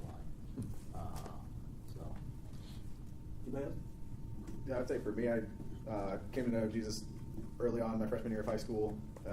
And then there were definitely some formative, about a year, I would say, that was like really figuring out what it even looked like to follow Jesus. And then my first time going to Young Life Camp, it was funny because I knew Jesus, and there were even people there that I brought along with me that were in my grade, and I was like, this is awesome, this is sweet. So I was experiencing Young Life Camp for the first time, and then I was journaling one day, and I just was watching. It was the work crew, which is the high school students who volunteer at Young Life Camps, and I was watching the work crew, and I was like, that is really cool that they're doing that, so that we can do this. I could be at camp because they're doing that. And then I was talking to one of my leaders, and I was like, I want to do that. That's awesome. And so I got to serve the following summer, and I would say that was when it really clicked for me, because I got to wash dishes for an entire month at Young Life Camp. And it was the first time, because I would say I kind of understood the concept of serving others in the sense of putting myself last, or eat it, like if we're at the table or something, like, you know, letting the food go around, I would take it last if there's any, you know, that kind of stuff. But it was like the first time that I was like mission minded in the sense of I'm doing this for Christ to set up others to proclaim Christ. So like that was it for me, where it was just like, this is cool. Nobody knows what I'm doing back here, but like the Lord, like I'm doing this so that leaders can go be leaders and kids can have fun at camp, and like I don't know, it was just fun. That was where it clicked for me. I think for me, I was in college. I grew up in a Christian home. My dad's a pastor, and so we had all the head knowledge that we talked about. But really, a challenge going to Ohio State that people didn't know me, and they didn't care about what I believed. Right? Like they just didn't. I mean, they were gonna. Where were you? Ohio State. Ohio State. Yeah. So because in high school, like obviously people disagreed, but they knew, oh, that's Matt, and this guy's a pastor, so we're gonna just leave him alone. Well, these folks were pretty, they would aggressively disagree with you and challenge you. And so I just remember I was like, I got to decide what I'm going to do, right? Like either I'm going to continue to pursue this, or I'm going to just forget about it and take the easy way. And so that's what really Josh McDowell was a big part of my life when I was in really, because I just read his books and really beginning to understand the foundation of what it means to all these things. And then it was just like this whole world just came alive as to all the things that were so just all the history of Scripture and all the things, got a chance to get plugged into some Bible studies and really had a chance to see some peers walk with God in those early years. And so that's a funny story then. So I go back to my family church, in those first few years of college, and I'm listening to my dad preach, and I'm like, when did my dad learn how to preach, man? This is awesome. Like, I go, like, holy cow, Dad, what are you talking about? So it's the frustrating thing as a parent, right? They I know, can't hear yeah, it from us. They have to hear it from us. I'm like, has he always been able to do that? Or is it? What's your background? Church background? Missionary church. My dad, so he grew up in and it's actually he loves this concept, so we talk about it a lot. And so we were talking about the history of denominations and just kind of how, and he said, because like the missionary church broke off from Mennonites because they wanted to do a few things differently, and so they just formed a whole new denomination around it. And so that was his, that's where he went to church as a kid. So he just decided, I'm going to be a pastor in this denomination. So he went to school there. Was that here in Columbus? No, and he was from Illinois. I grew up in Fairborn. There's a small missionary church in one of the neighborhoods there. So that was it. You don't need to be on. No, that's fine. You said that you couldn't remember the exact time when you became a Christian. I can't. All I know is that at some point it all made sense. That's all I can tell you. I don't know when. It just is. That's just how it was. Yeah. As far as a leader in the church, I don't think I am. But I'm married to someone who's absolutely driven. And I suspect you understand that. And I know Mike understands that. And so she kind of drags me along. And I've always called myself a reluctant leader. It would just happen, and I didn't really have a choice, and I think that's just how it is now. I can't really go any farther than that because I don't really know what to say. We still have to convince him he belongs here every time. I believe you. I'm sure he does that to you. One question I had for almost the Woodford, a lot of you have led in your corporate world, in your jobs, and what is the biggest difference or the biggest surprise that you saw from corporate, public to ministry leading? I can answer that one. The lack of organization in the church versus the military. Versus military makes sense. Yeah, versus military, where everything is, there's a rule or regulation for everything you do. And it's just not that way here. And it takes a long time for decisions to be made. And that still makes me crazy. It's just, I understand. I completely understand. It takes a long time. I understand it, but after so many years of being in a situation where you had to make a decision immediately, it's really difficult to watch things just drag out. For me, it seems like just forever. But I do understand it. I really do, Mike. What branch of the military were you? I was in the Army Guard. And that was your career? Most of the time, no. I was full time in it for 9 years, and then 17 years part time, where I worked a normal job. So, I'd say for me that I should try to draw parallels to it as much as it's obvious that in leadership in the secular world you can be very narcissistic and focus on yourself as a leader, and you can get results, but the trail of destruction that is left is pretty substantial. And so even in the real deal, like looking at it just from my corporate job and how I can be better at meeting the people there, and the life and the hope that you can give to people by, I thought your point about treating people with dignity is substantial, right? If you treat people with that they have a innate value, right, regardless of where they are, that to me has been, so as I've gone through this, I've really tried to figure out how to put the parallels of those things together, because it's actually been that people see a difference, right? When you lead with that servant leadership and you put somebody else before yourself, even though you have the right to take what you need, what you want or need as the person in charge, I think it speaks in ways that no amount of just talking about the gospel or whatever, it can influence them in ways that I don't, so it's been a really neat thing for me to have witnessed. For me, kind of playing off that, just the idea of grace in the corporate world, depending on that particular culture, is somewhat small and consistent. And it's played off as you're letting somebody slide if you grant grace, while most companies would publicly say in an employee training meeting, we need you to take some risks. We need to. That's where there's growth and value. Sometimes failing, yet when something fails, somebody needs to publicly take the hit for it, and everybody around the table is kind of looking at who was that. And it's a lot of cultures is like somebody's head has to roll here because this thing failed, even though it was probably the same room that said, so there ends up being very few things that are acceptable failures. And it's probably, something that achieved 95% of your targeted goal versus 100, and that was, quote, good enough. But 80 would have been leaving 20% on the table, and we just can't, we're not going to be a viable concern here, folks, if that's the kind of operation we're going to be, and that came out. So that's really good, because they just don't always walk the talk that they said they were going to do. And but then there's got to be a balance between that and the other side of it, right? Too much grace and not exactly productivity. Yeah. So and to me, that's the. And I was always trying to manage some of that grace, and I think in my last 5 years in particular, I better understood that, because I could have lumped myself in with the accountability group much more so on a continuum than I was my last 5 years. But part of that was because I at that point I truly believed in what you could gain from somebody experiencing some failure and putting the lessons learned into and executing what they've now learned. But it's and in the end it's about people, and occasionally it's really about the technology that's enabling them. But most of it is still about the people, and that's still was the biggest resource. That's still the biggest asset of the companies are those people. So it's like it's worth the investment.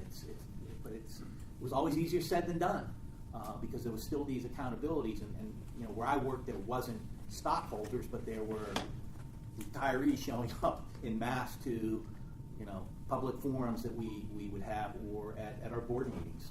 So thank you, Blake. Thank you very much. Appreciate your time. Jan's all right. Thanks for your invitation. As always, you can communicate with them and with us. However, if you have more questions or if you have other things that you would like to communicate with them, we can do that on our Risk Connect. So Lord, thank you so much for this time. Thank you for how you build your body and how you use us for your plan and your will for your church and for your kingdom. I ask you to keep us safe mentally, emotionally, spiritually, physically, as we go from here, and bring us back again together next week. In Jesus' name, amen.